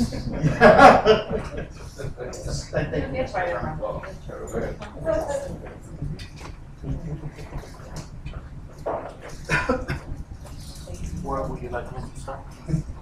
Start off with the combined entity.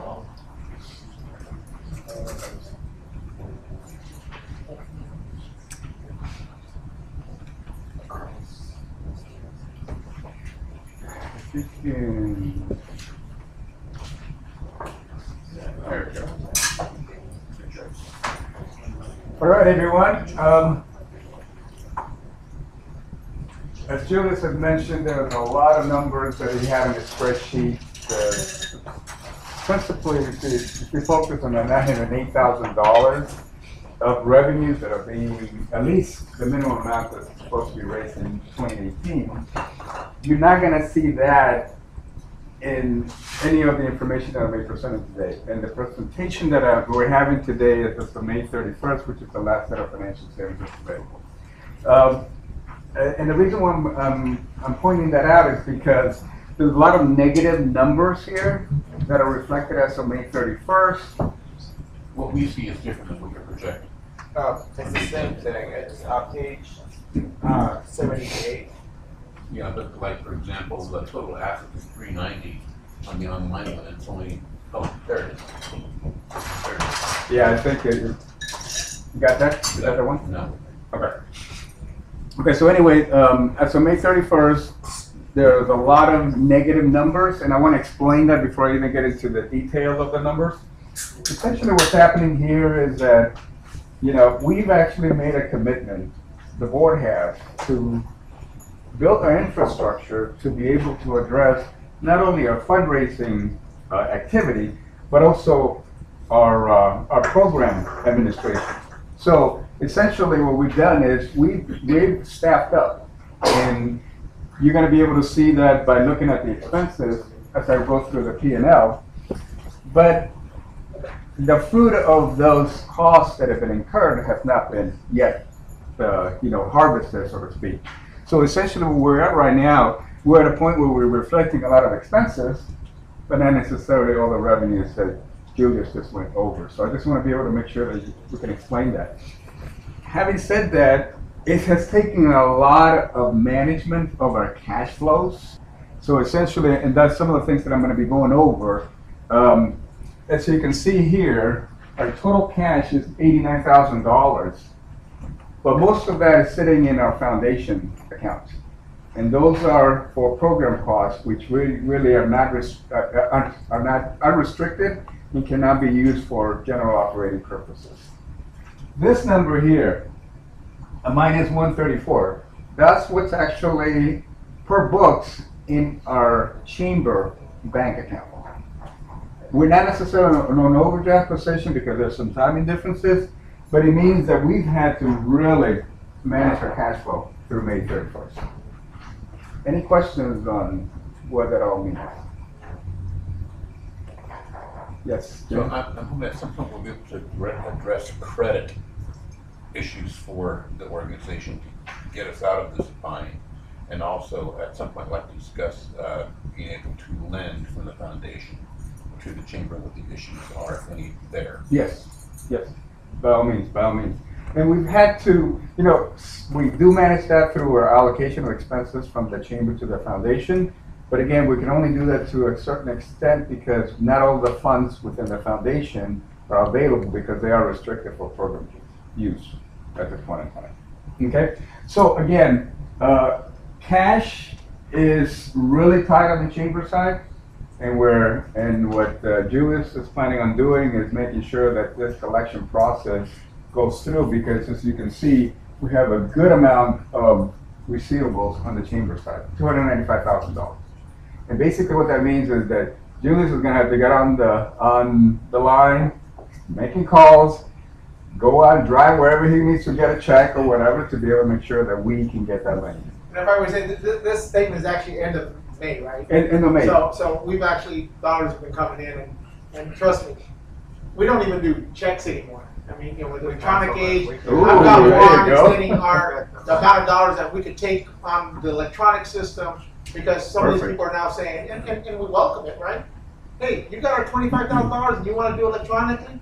Hell, we'll make it work, right? Because I'd rather do that than wait a week to get the check. So, you know, part of it too is a new technology that we're using, or technologies that are existing, to use to make collections easier and faster as well. Okay. What piece comes in through ACH transfer? What's that? How much comes in? Dude, we just took what, $16,000 last week. on Friday. We took $20,000, you know, from Charter when they wanted to pay because they just wanted to get paid, or sometimes they'll use their credit card. So it just depends. Yeah, ConAgra was ACH this week or last week. Yes, sure. I just want to remind everyone that we are a nonprofit. At the end of the year, we're supposed to, we got retained earnings. well, just a little. And if this group sees that we've been really engaged with our local chambers, they're doing a lot of great things. So we've been spending some more money also, but not at the office level. We've been spending it for our members. So and I do want to remind you that we are a nonprofit. So I like to see those zeros sometimes, you know. Well, if I may say, are we doing the same thing we did last year where we're allowing board members and businesses to join, be part of that program at $1,000? I mean, that's low hanging fruit. If we're looking to do that, I mean, you can zap my credit card Monday, my corporate card. I'll do it right now. I'll take 20 of them right now. If we did that at our local chamber because we needed some funds and our dues, you know, we can wait for the dues paid. Everybody opened up their wallets and zapped the cards and boom, we had cash again within 24 hours. So if that helps, that's a good idea. I don't know what other low hanging fruit we have, but we can. I was planning to participate. I don't need to wait. That's what I was suggesting when I was talking about the credit part. I mean, if we are doing our job as board members and taking our fiduciary responsibility seriously, then we should have no problem with saying, okay, here's my corporate card, it's good for 30,000. Okay, so that we can get Julian out of the bind that he sometimes finds himself into. We can do that. And if we have faith in our own effort, then we know that we're going to be watching the system so that we don't go crazy. We can do that. We need to be able to get to something. As soon as we do all that, then I'll give you the real financials.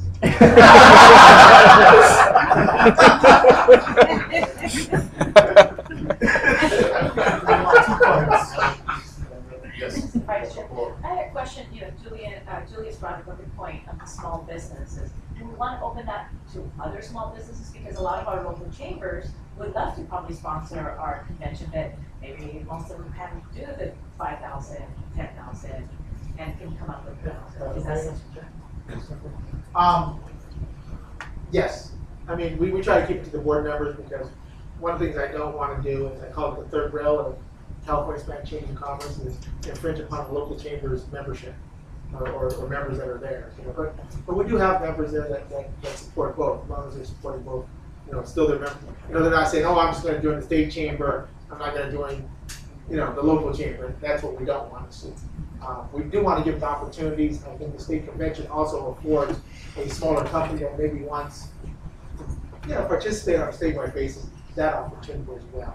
And so, you know, again, you know, we have our package that we do for the bigger corporations, which is negotiable, and we're always want to negotiate down at that end, you know, and because, you know, the whole part of this is really us promoting our businesses, right? And so we can't do a lot, but we can do some. So why don't make it work? But then I saw anything. So I like a package on Okay. So how, with this situation, how have we managed to, you know, keep the doors open, so to speak? We have kind of delayed some of the payments of, you know, our payables. Part of it, you know, most like the 80,000, the 27,000 is related to the convention, the hotel bill from last year. So, but we're managing that.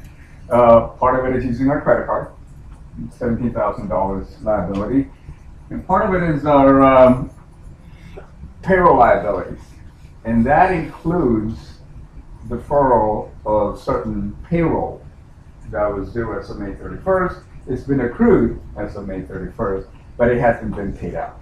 And that's what you see there, Ken, and there. So we have been able to manage it. So again, with money coming in, not only through the last 2 weeks, but what we're expecting the next 2 weeks, this balance sheet should change considerably. Ken? Yeah. And I went through this and I went over my questions already. Well, that was one area that was in the footnote. That was footnote number 2. Three, actually footnote number 3, thank you. And it said that we deferred payroll. And when I saw that, my tentacles went up, okay? Because I still don't know if I have the question answered based on what you just said, but did we not pay some employees at the end of the month? That's just putting it specific. And is that a yes or a no? That is correct. So then, to me, as a business owner, not an attorney, that is a big no-no. Okay, we can't do that. We definitely have to pay them. So, how many employees and what's going on? Just the one. Just the one. So my pay is just like years, like 1 pay. So it's just, Okay. All right. And so with that said, and that's actually because I didn't turn in my tax card. okay.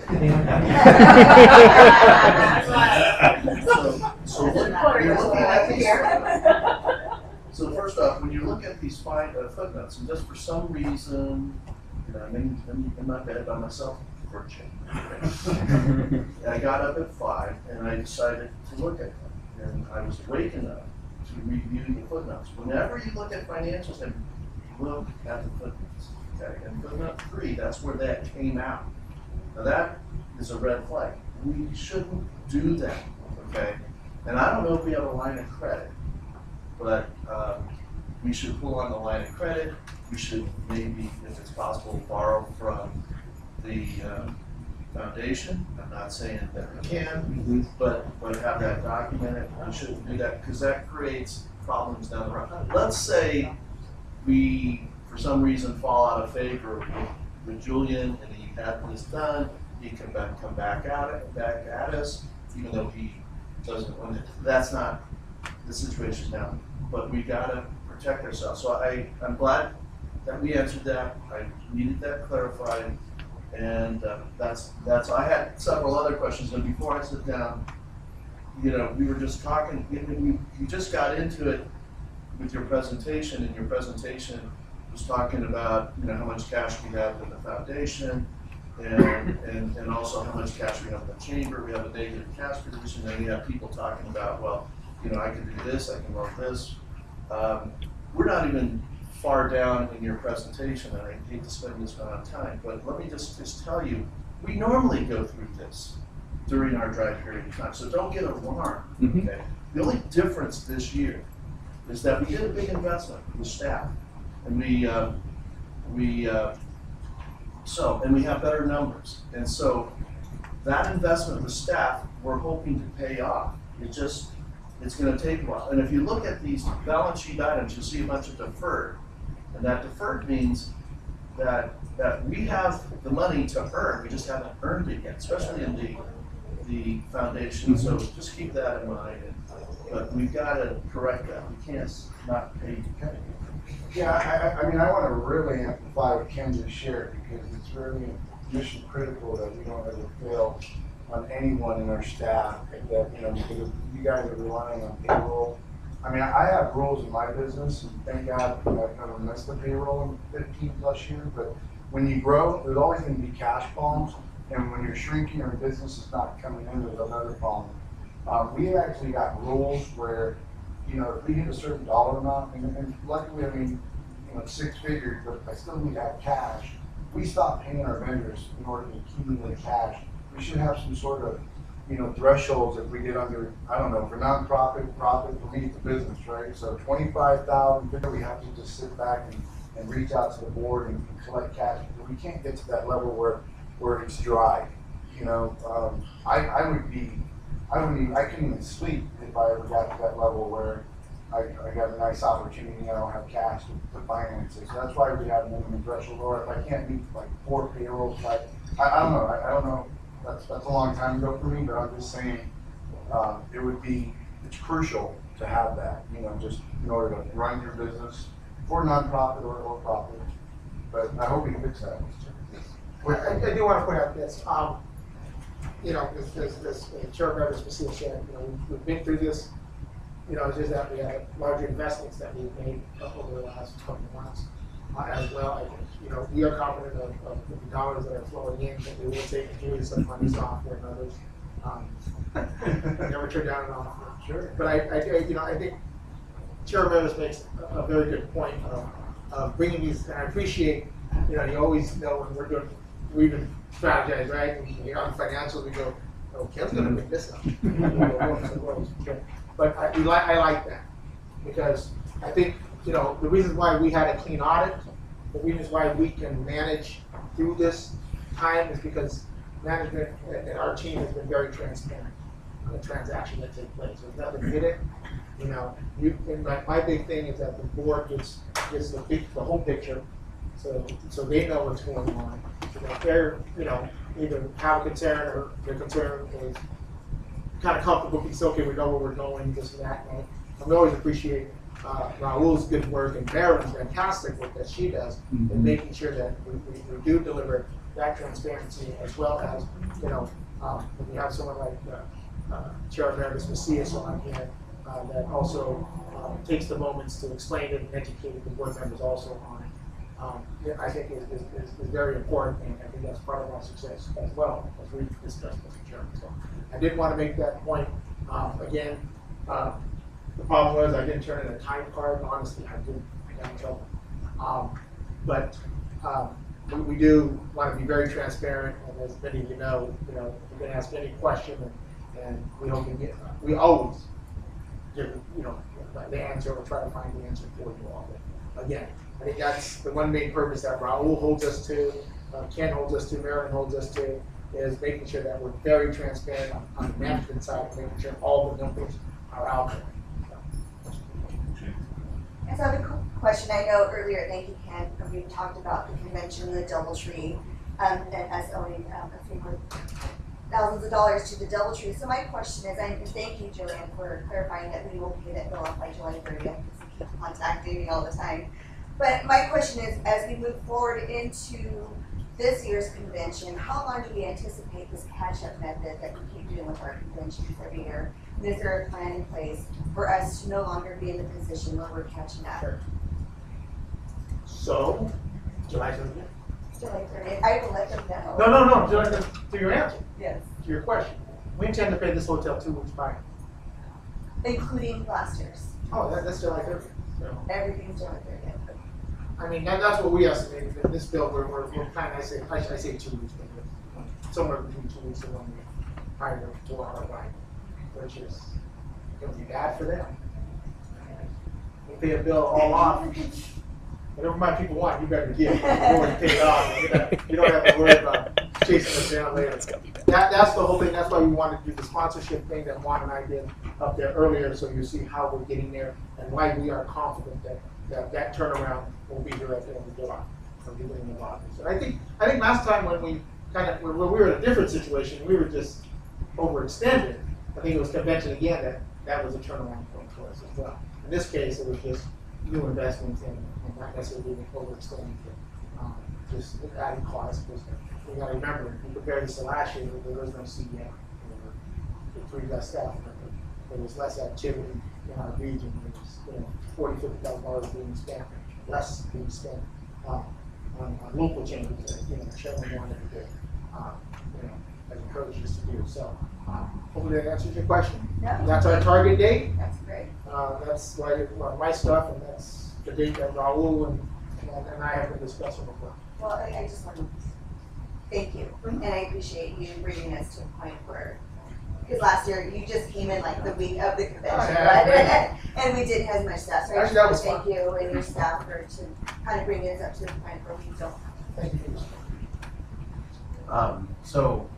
I wanted to ask about the deferred comp, and is there a written policy where if you don't turn in a time card, then the comp is deferred, or did you guys discuss this and is it in writing? I just think it's a good question that Ken raised, and that the board should hear how we documented that.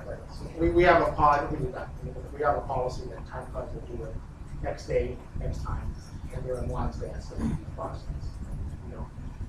And usually it's in. I think this time I didn't turn it in, and so I get being that there is no formal policy for that. As again, it's not a practice that we like to do. We do that is intended to do.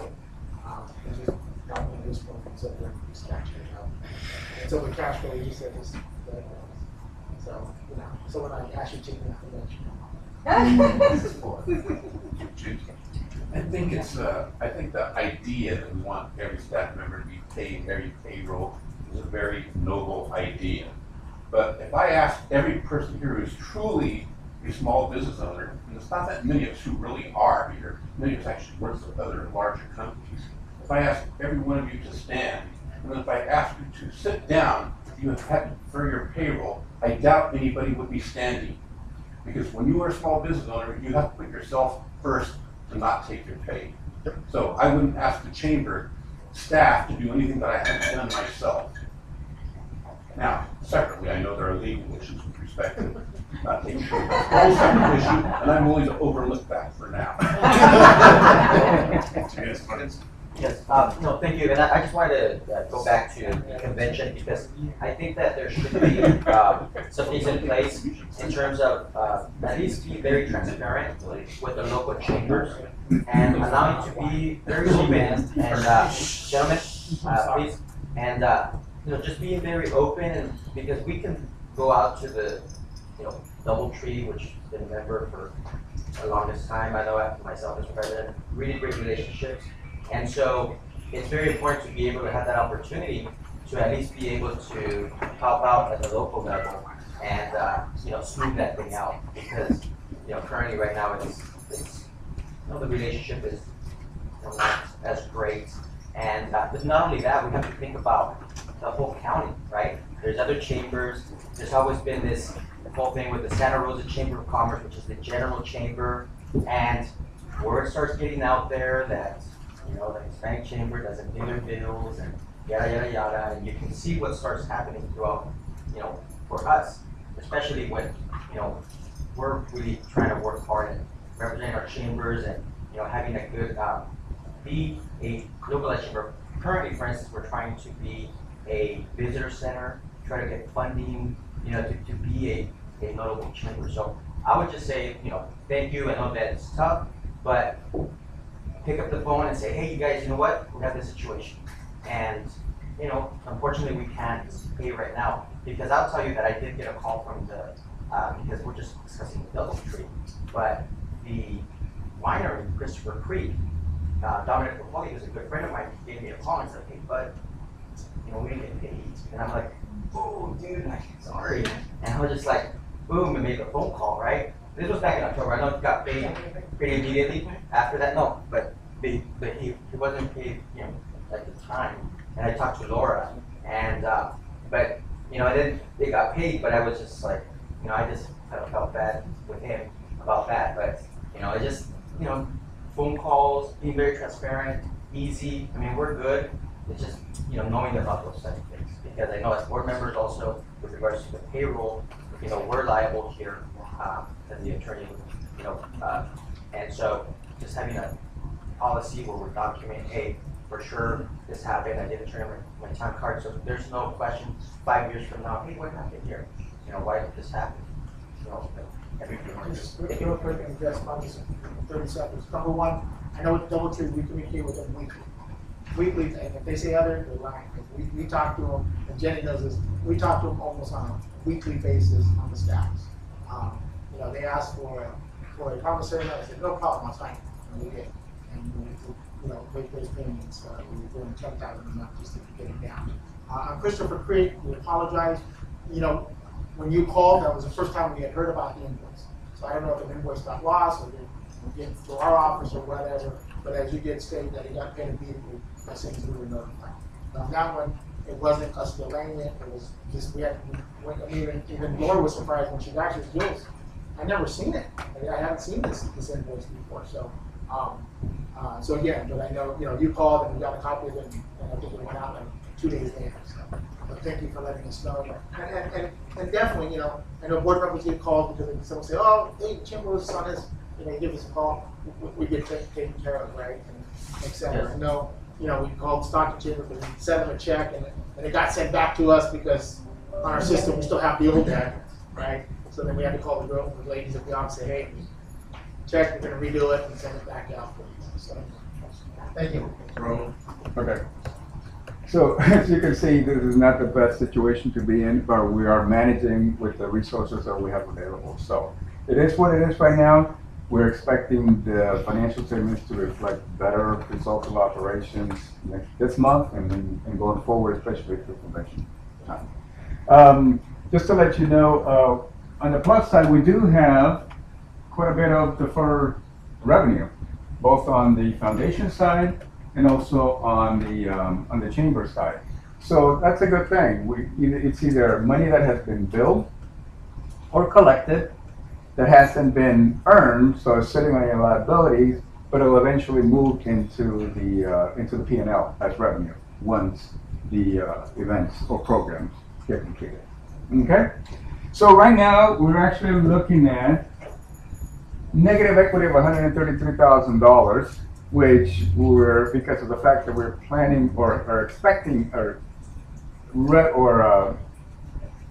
revenues over expenses for that convention, we should be able to take care of that through August. So we're definitely we're expecting to be in the black, and hopefully with additional fundraising, as Julius had mentioned, we should have a healthy equity position here by the end of the year.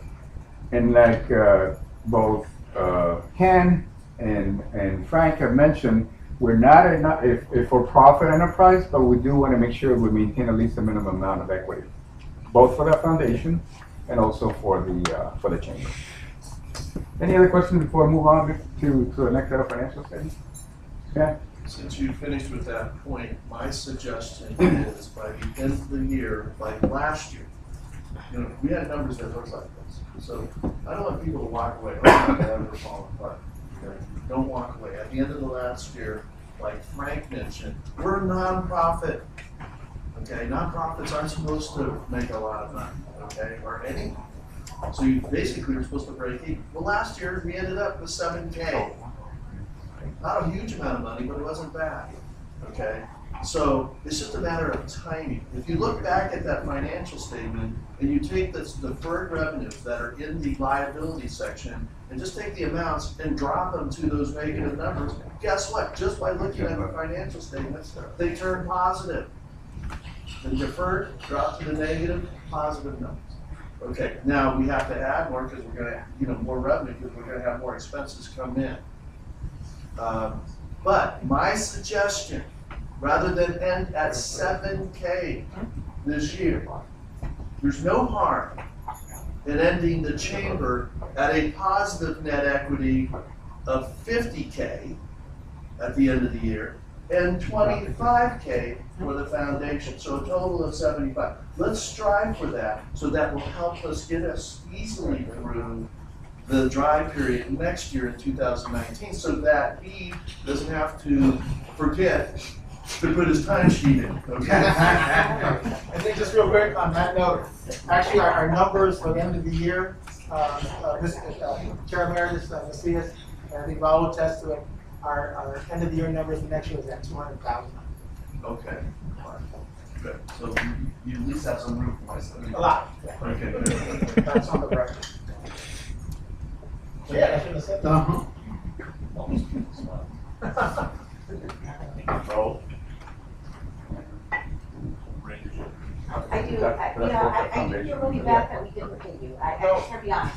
So your salary, right, we should pay you, you should be willing to turn a tenant or not. So, have we paid you now? Okay, so we're good, you're no longer one payment, and there you're good. Okay, thank you. All right, so we're looking at the year-to-date P&L. And as you can see, our expenses are $340,000, our revenue is $181,000. What's happening here is that, again, we've incurred quite a few costs through May 31st because we're building our infrastructure, and we're also having a regular operating expenses being incurred on a monthly basis. But what hasn't happened here is we haven't gotten to the point where Julius wants to get to, which is at least $908,000, if at a minimum, maybe even more.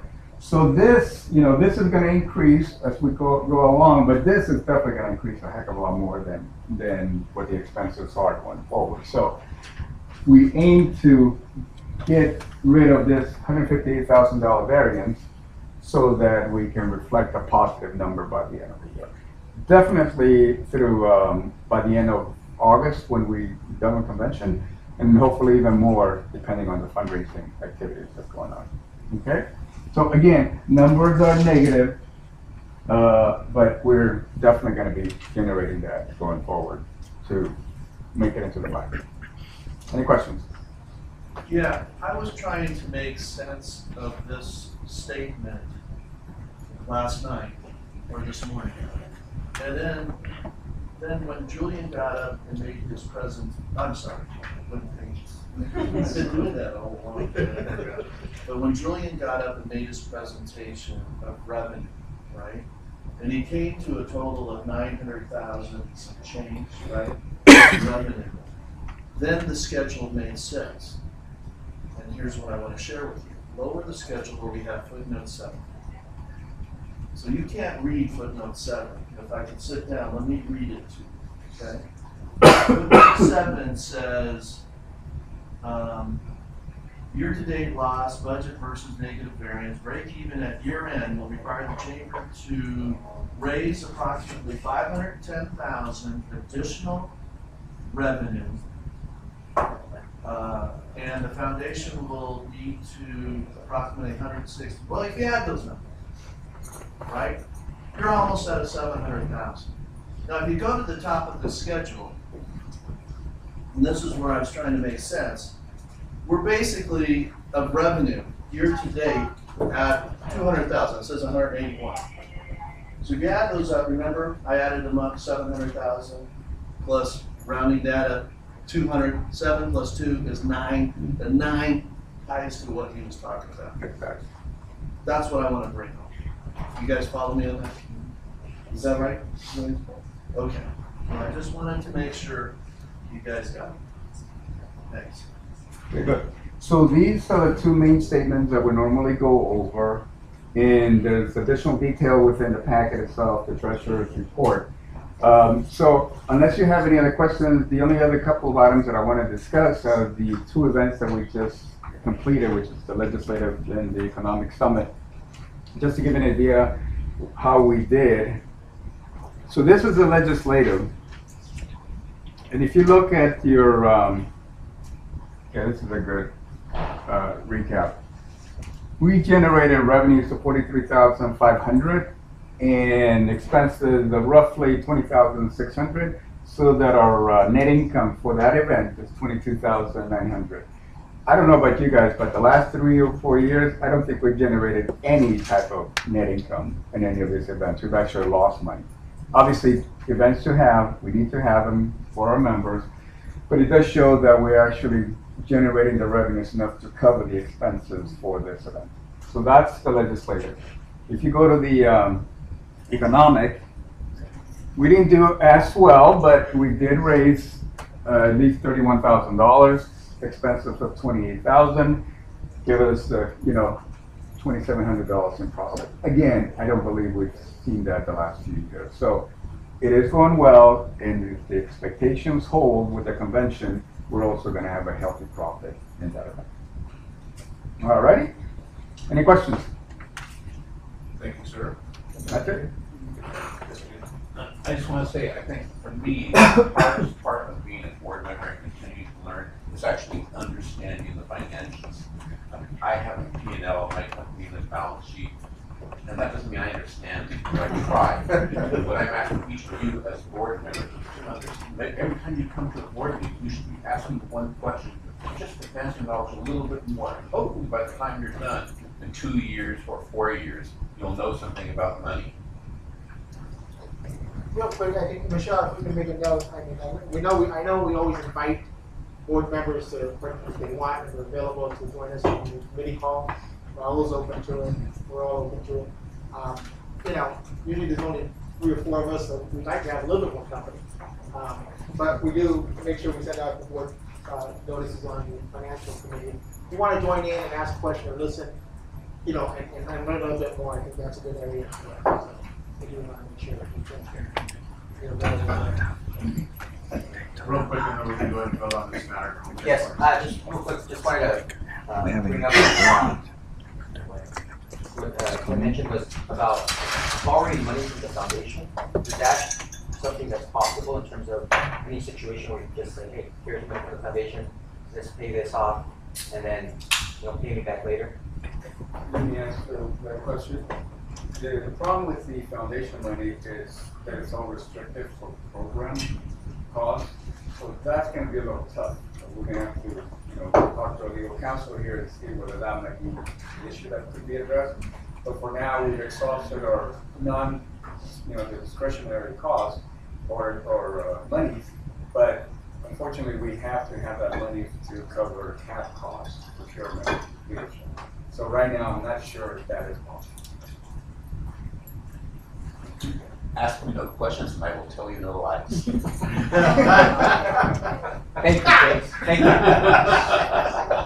I'll take a motion to approve the financial report. Accept. I'll move. Accept. I'll second. All those in favor? Aye. Any opposed? Any abstentions? Okay, motion carries. Thank you. Mr. Chair, if I may make an announcement. Yes. Let's see. No, I think is it a good announcement? Yeah, it's a good announcement. I just want to say and welcome Brenda. Maybe was on the phone though, but we actually got pretty close to 100% attendance. And then Dina is on the phone. So congratulations, thank you.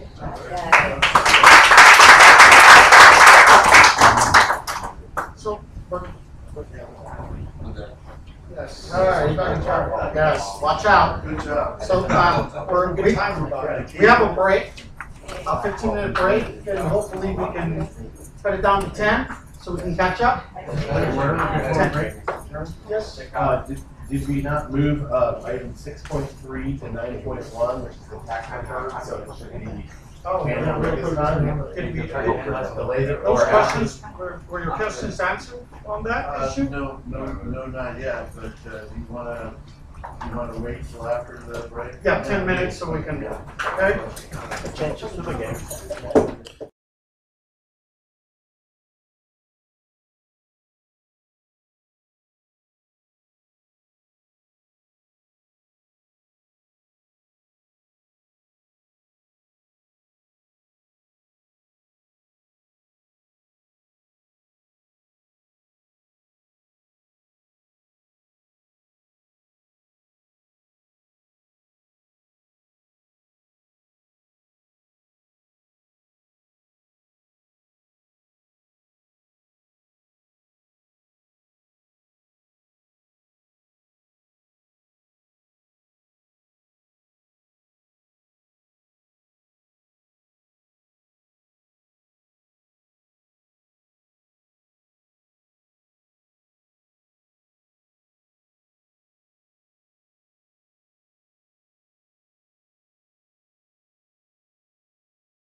Anyone outside of the halls that we need to call, please? Ready? We have a guest speaker, and I'll turn it over to our Southern Region Chair, Ms. Corona, to introduce her, please. Are we not ready? 6.9. Oh, sorry. Where's, you ready for 6.9? Is there anybody missing here that you need some input from? No, I Okay. don't think so, and if it pleases the board, I'd like to sit down and read my comments. Because I think my comments Yes, sir. are returned. The return, at least on the one that I downloaded this morning, was, the tax return starts on the electronic page 17. I don't know what it is, if you're pulling it down now, but I think I was behind by 2 pages, whatever. On the first tax return that comes on the electronic version is the franchise tax board. So that's the state return. There's two agencies, just like your own individual taxes that you do your taxes. You do it through the state, you do it through the federal government, the IRS. Okay.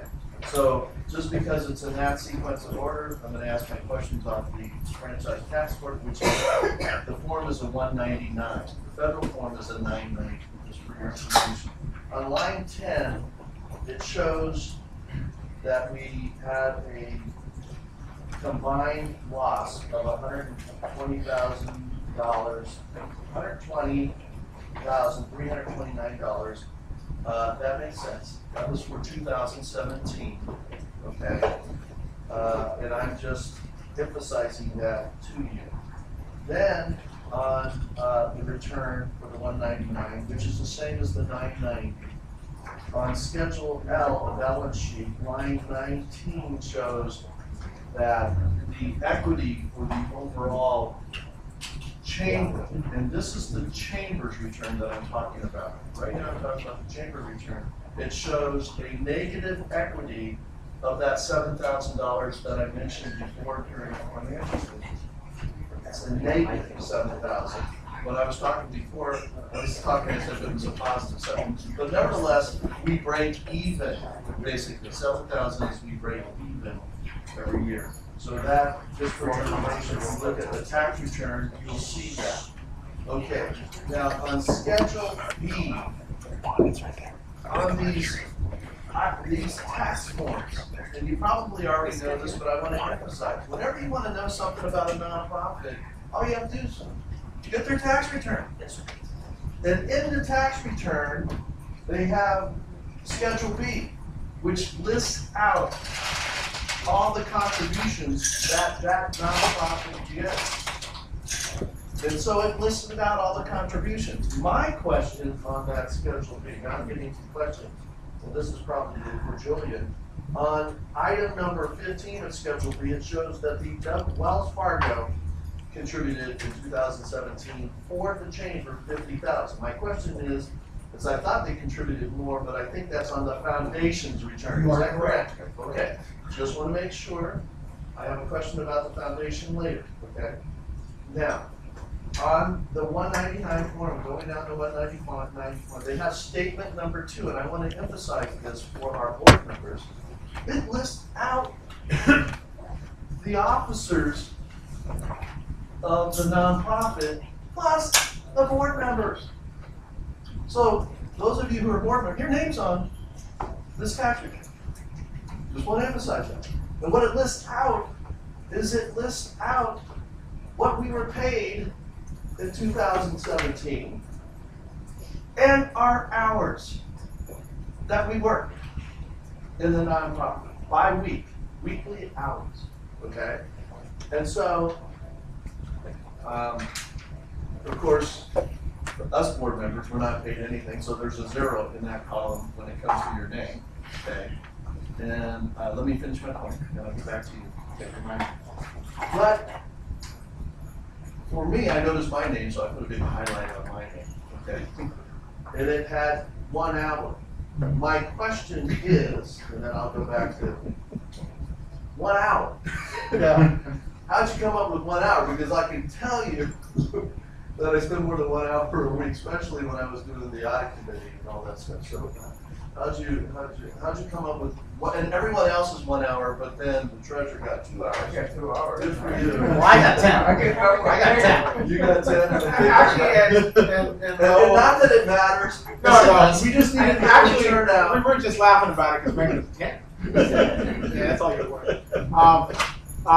You know, we should relook at it because I think what they do is basically take it from the previous, which took it from the previous, which took it from the previous. Okay, no problem. For fun, I thought I'd put that out there. But to let you folks know, your name's in the tax return, not only the state return, but the 990. And I'm not going over the 990 because I'm not going to bore you with that.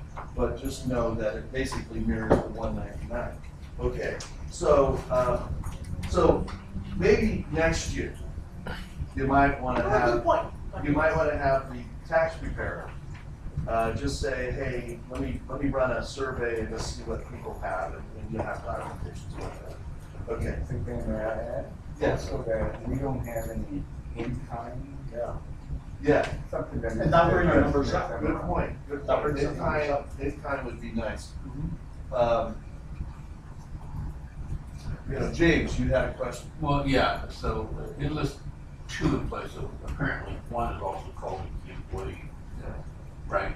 He's called a key employee, but not any of the other staff members last year. Apparently. Okay, and and then it underscores the point I made earlier that board members have fiduciary responsibilities. We're all listed in the tax return, or you are all listed. I'm not. Right. So y'all. So what does that mean in terms of their financial responsibility if Julie makes misstatements on her returns? Well, the guy that signs it.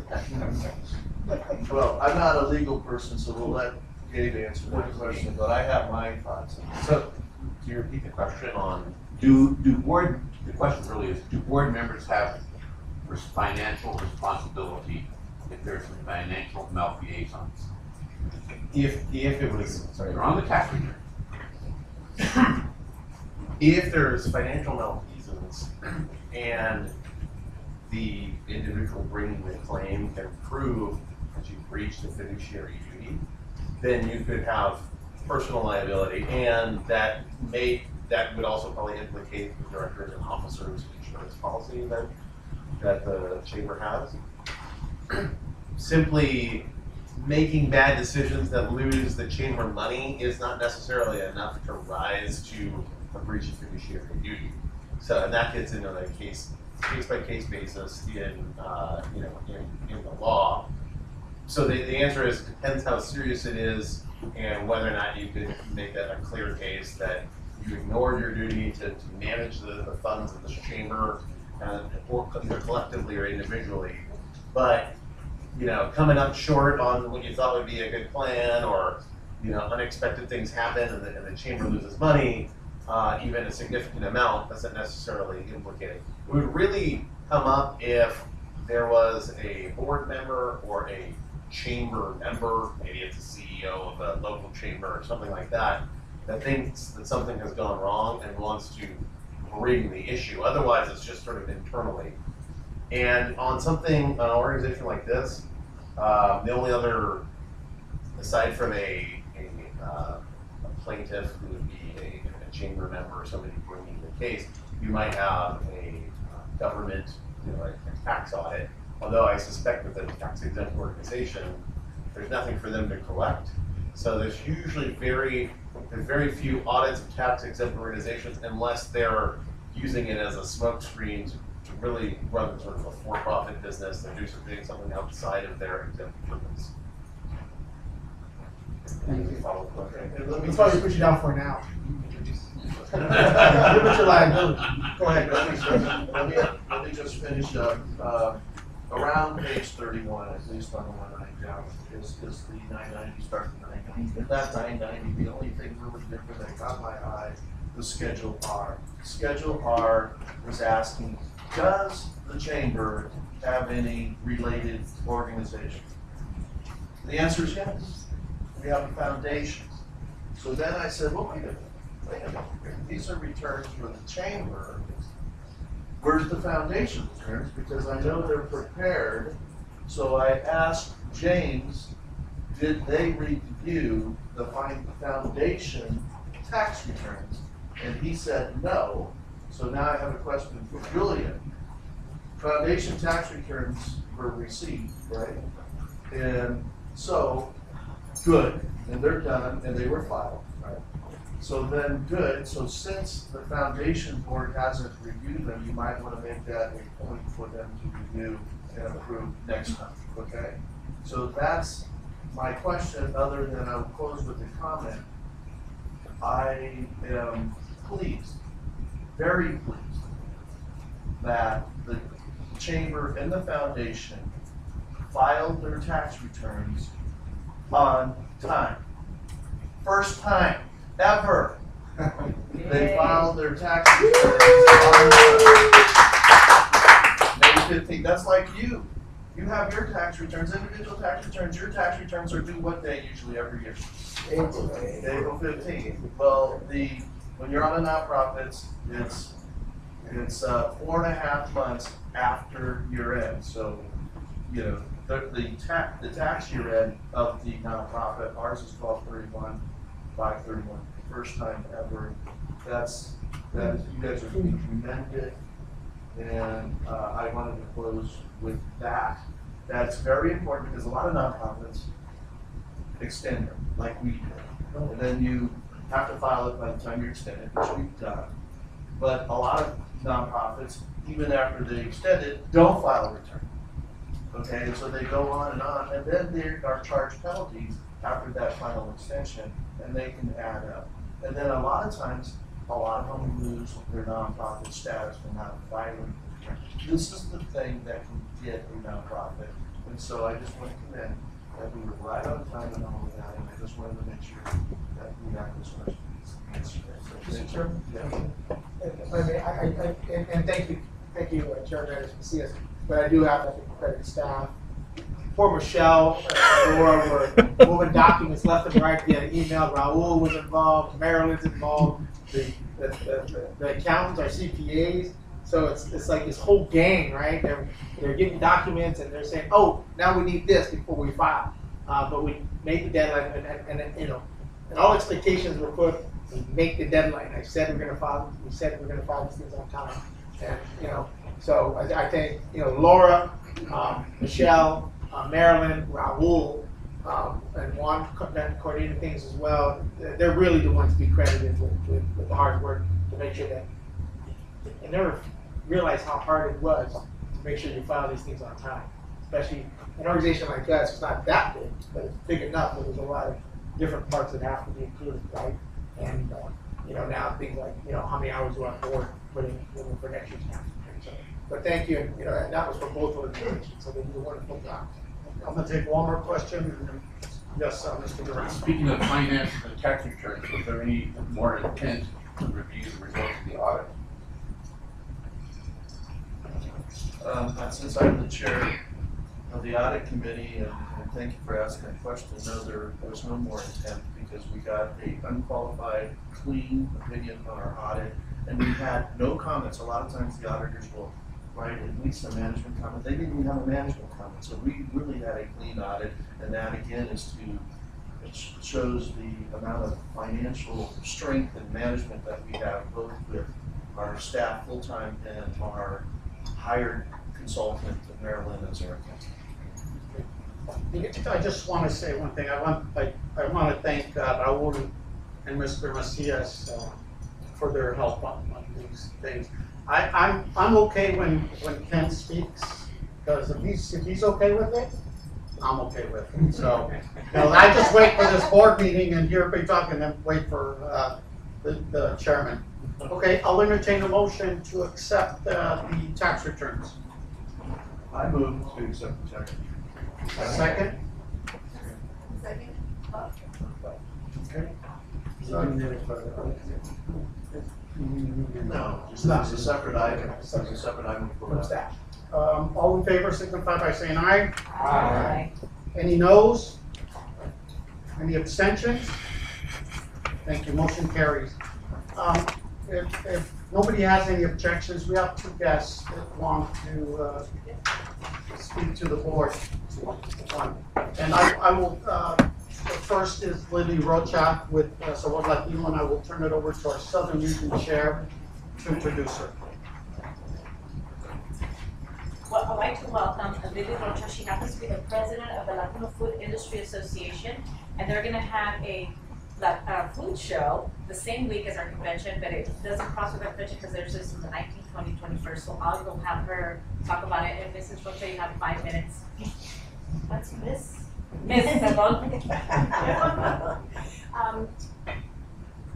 Chairman and board members, thank you so much. I'll stand with you if that's all right. And everyone, thank you for letting me speak. I'm the newly elected president of the Latino Food Industry Association. We're an association that was put together, there's our website, started about 2.5 years ago. I've been on the board for about 1.5 years.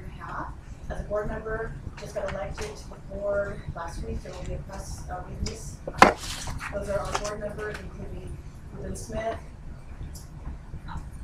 David Lazarga, myself, Mark Montoya. Our association has over 1,200 members. You can find that at latinofoodindustry.org. We have 1,200 members. We primarily represent Latino food business, Latino food interests.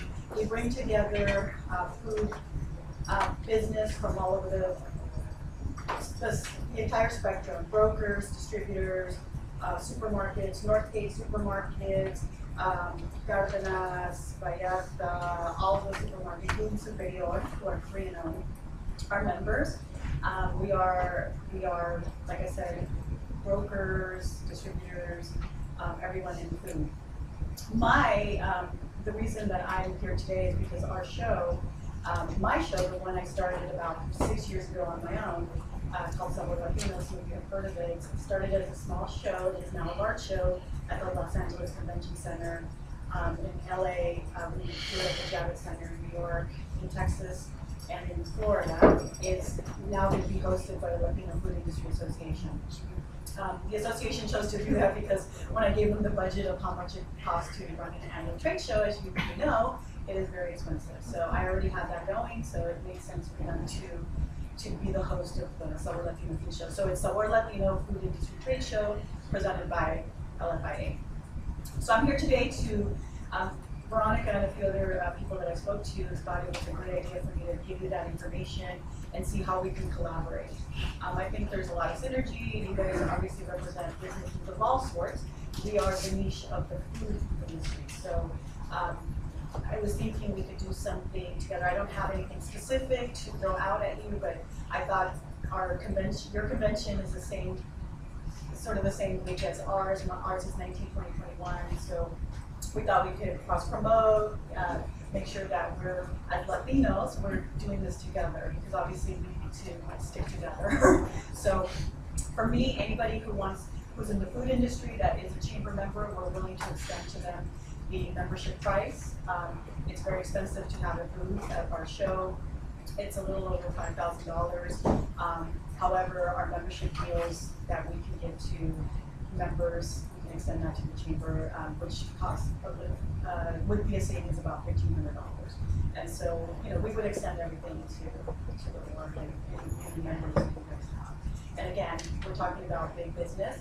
We're talking about coming to a show. This is not a wine and food expo. Sometimes I get confused with, wine and food expo. This is not a wine and food expo. This is a trade show where it is there to do business. For example, if I sell cups, I'm there showing off all my cups to restaurants, whatever glassware. A broker, a salsa company might be there showing off their salsas, their new caciques there with their new cheese. Tapatio has new licenses with sour cream companies. They're there showing off their products, and so that's what we're there doing. We're there doing business with other business. So, and yes, there's a ton of food involved, and I invite every single one of you. So get in touch with me if you would like badges. Badges are again $65. We would absolutely extend badges to you and any of your guests. Just make sure you call me so we can comp those for you. And anything else you need, but I'd love to do something with board. I have a question. Yes, question. You're the incoming president? Yes, I am. Yes. you know, it'd be great if you become an affiliate of this organization. Yeah, absolutely. We're very open. Absolutely. That's the only question I have. Yes, questions? Yes.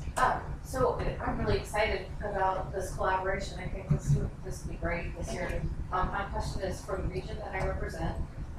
We in San Joaquin County are involved in the startup of a food incubator, similar to La Cocina, if you're familiar with them. Very familiar. I love incubators. So we're working closely with them to help establish that program. And if we could exchange information, it might be a good opportunity. Absolutely, and for incubators, we love that because a lot of venture capitalists and people in equity are looking to acquire many of these absolutely amazing companies, especially the Latino focused companies.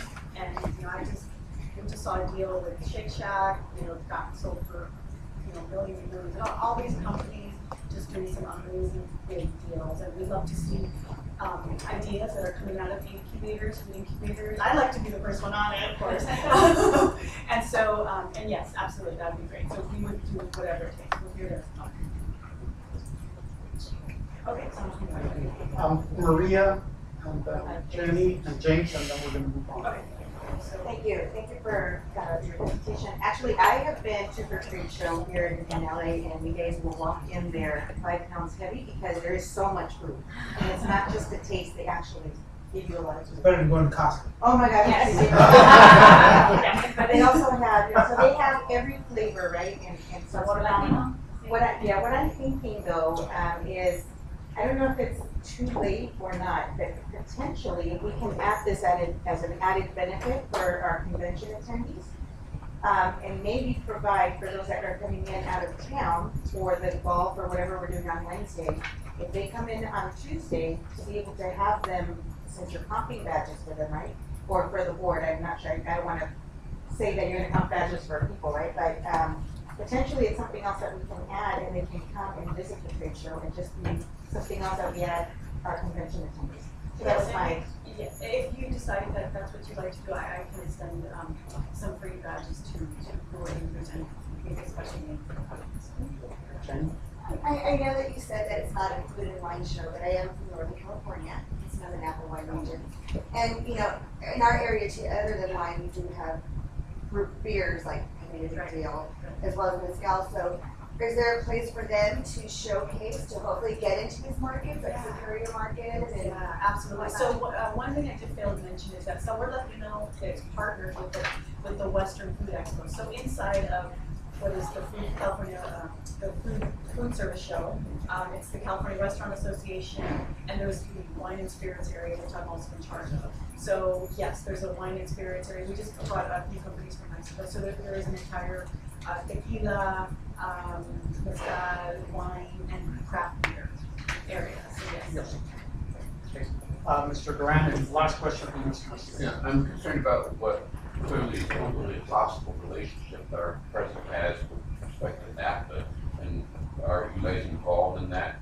Because certainly would impact Latino food, much of it is imported from Mexico. We monitor the situation, and of course, with the upcoming election in Mexico, which we're also monitoring, that's all we can do at the moment. We're obviously on high alert as well. So we're on top of it, and we'll see. As I think the Mexican peso just completely tanked as of yesterday morning, actually. And so we're monitoring the situation. A lot of our companies are based in the U.S. Only about 5 or 6% of our exhibitors from our companies are based in the U.S. And that deal is, it's everywhere. However, it is actually based here in LA. Mr. Macias. It's Lily, right? Lily. Yeah. Thank you for being here. It's the first time I was aware of your organization, although I know several members that are on your board. I quickly looked at your website. Yeah. And so thank you for being here. It warms my heart to see that it's not just one particular food industry. You cover the gamut, restaurants, growers, producers, yeah. So I noticed that you have an advocacy area on your webpage. It would be nice if you tap into our advocacy advocacy group. We have PACs, both at the state and a very powerful PAC in Sacramento. So it would be great because I think many of the issues that we're dealing with, because we're not small business. A lot of our small businesses are restaurants and that. So I think we should collaborate. So thank you for coming here and reaching out to us and making that initial connection. Well, thank you so much. Just one question. What would be, how can this organization get a booth at your event? We're a nonprofit. We just want to be able to assist anyone that has questions. We can't afford to pay $4,000 to $3,000.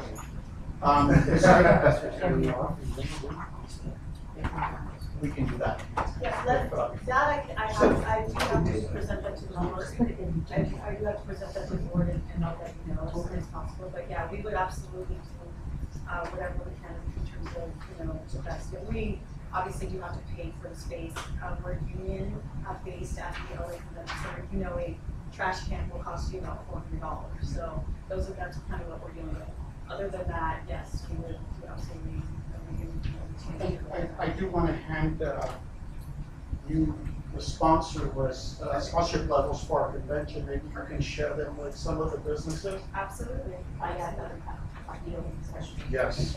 Well, like Portos, all the big names, we are associated with that. I mean, obviously, we can make all those introductions. Yes. We're not in the business of selling sponsorships for you. However, we can facilitate any kind of introduction. We have great relationships with everyone. I sent an email yesterday, and I believe it was only a few people, and it has the list of all of our companies, all the people we're affiliated with, and contact information? There's no contact information. We're having a mixer next month on the 24th, so I have to. Please send me that information. Well, I want to thank the board and enjoy your morning, and thank you so much for.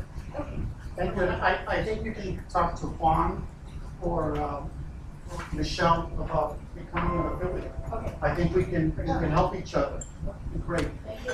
Thank you so much. Thank you. Can we make sure we get the Patillas sponsors? Definitely. But thank you. Pretty cheap. Yeah, it's cheap. Yeah. Staff arrives early that week. We can pass it. We're going to keep it. Yeah, we get it early. Thank you. Super Costco. Thank you. Okay. We have one more guest that wants to approach the board and speak to the board, and I'm going to turn it over to Julia Sacramento. Yep. All right, good morning, everybody. We have Trisha Love, who is our next presenter. She represents her organization, LA Style Media, which has an umbrella of other companies under LA Style. I think she just passed around to everyone her magazine. So take a look at it. I haven't seen this new article. The past ones have been great information for Los Angeles County and LA Style. I know we're engaged in talking to her about different things for our convention, but to present her, Trisha Love is going to talk about LA Style. Hi everyone, good morning. Thank you so much for your time and giving me this opportunity to speak and present. You only have 5 minutes. Got it. Short and sweet. Yes, thank you very much. I'm very excited to inform you and present some plans that we put together in the proposal to really work with you to do your media coordination for your convention in August. So essentially what LA Style Media is it's the parent company for LA Style Magazine. We have some other city magazines. We have Vegas and NYC Style as well that's hitting the market next week. We print quarterly throughout the year. I have some partners that work with me in that publication and the other city publications. What we did is I partnered with 2 other dynamic women. Some of the board members know who they are. One of them is Teresa Larda, and she was the PR director for USC for 5.5 years. Prior to that, the PR director for UCLA for 6.5 years. So I partnered with her to develop this proposal that you guys have before you, and essentially that's under Innovative MD, which is marketing and business development. Through that, working with Teresa and another partner, Anita Sandron, who does business development for Martin Media and Univision. So essentially what we had brought to the table is a dynamic way to connect with our media associates in the industry in Los Angeles to cover the event coming up here in August. So we have connections with all the primary networks, the Zone, Fox News, Estrella Network. So essentially we want to be a part of California's voice, work with you guys, and make sure that you guys get the most exposure that is due to the convention, it being the 40th anniversary, and all the celebrities that you have supporting the event. There's a lot of press that can be there to cover. It's just a matter of having the right people behind you to present you guys in the right way to get that coverage. So that's what we would like to do for you. If you guys have any questions. Any questions?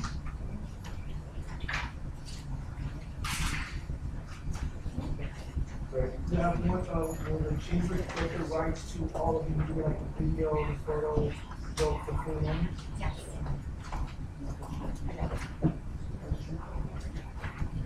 Well, thank you. Make sure that we connect you with staff and Veronica, since she's the convention chair.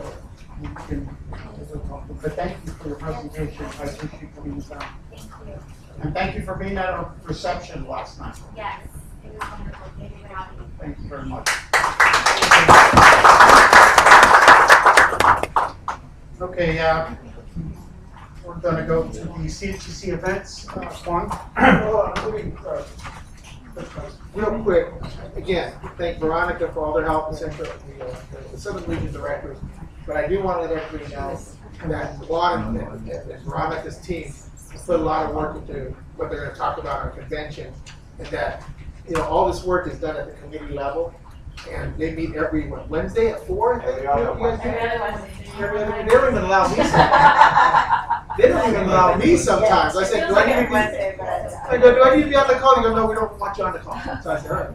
But anyway, I do want to let everybody know that all this work takes place at the committee level. What Juan is presenting, they've done, I think, a fantastic job. Meaning, I know I've moved up some timelines of what I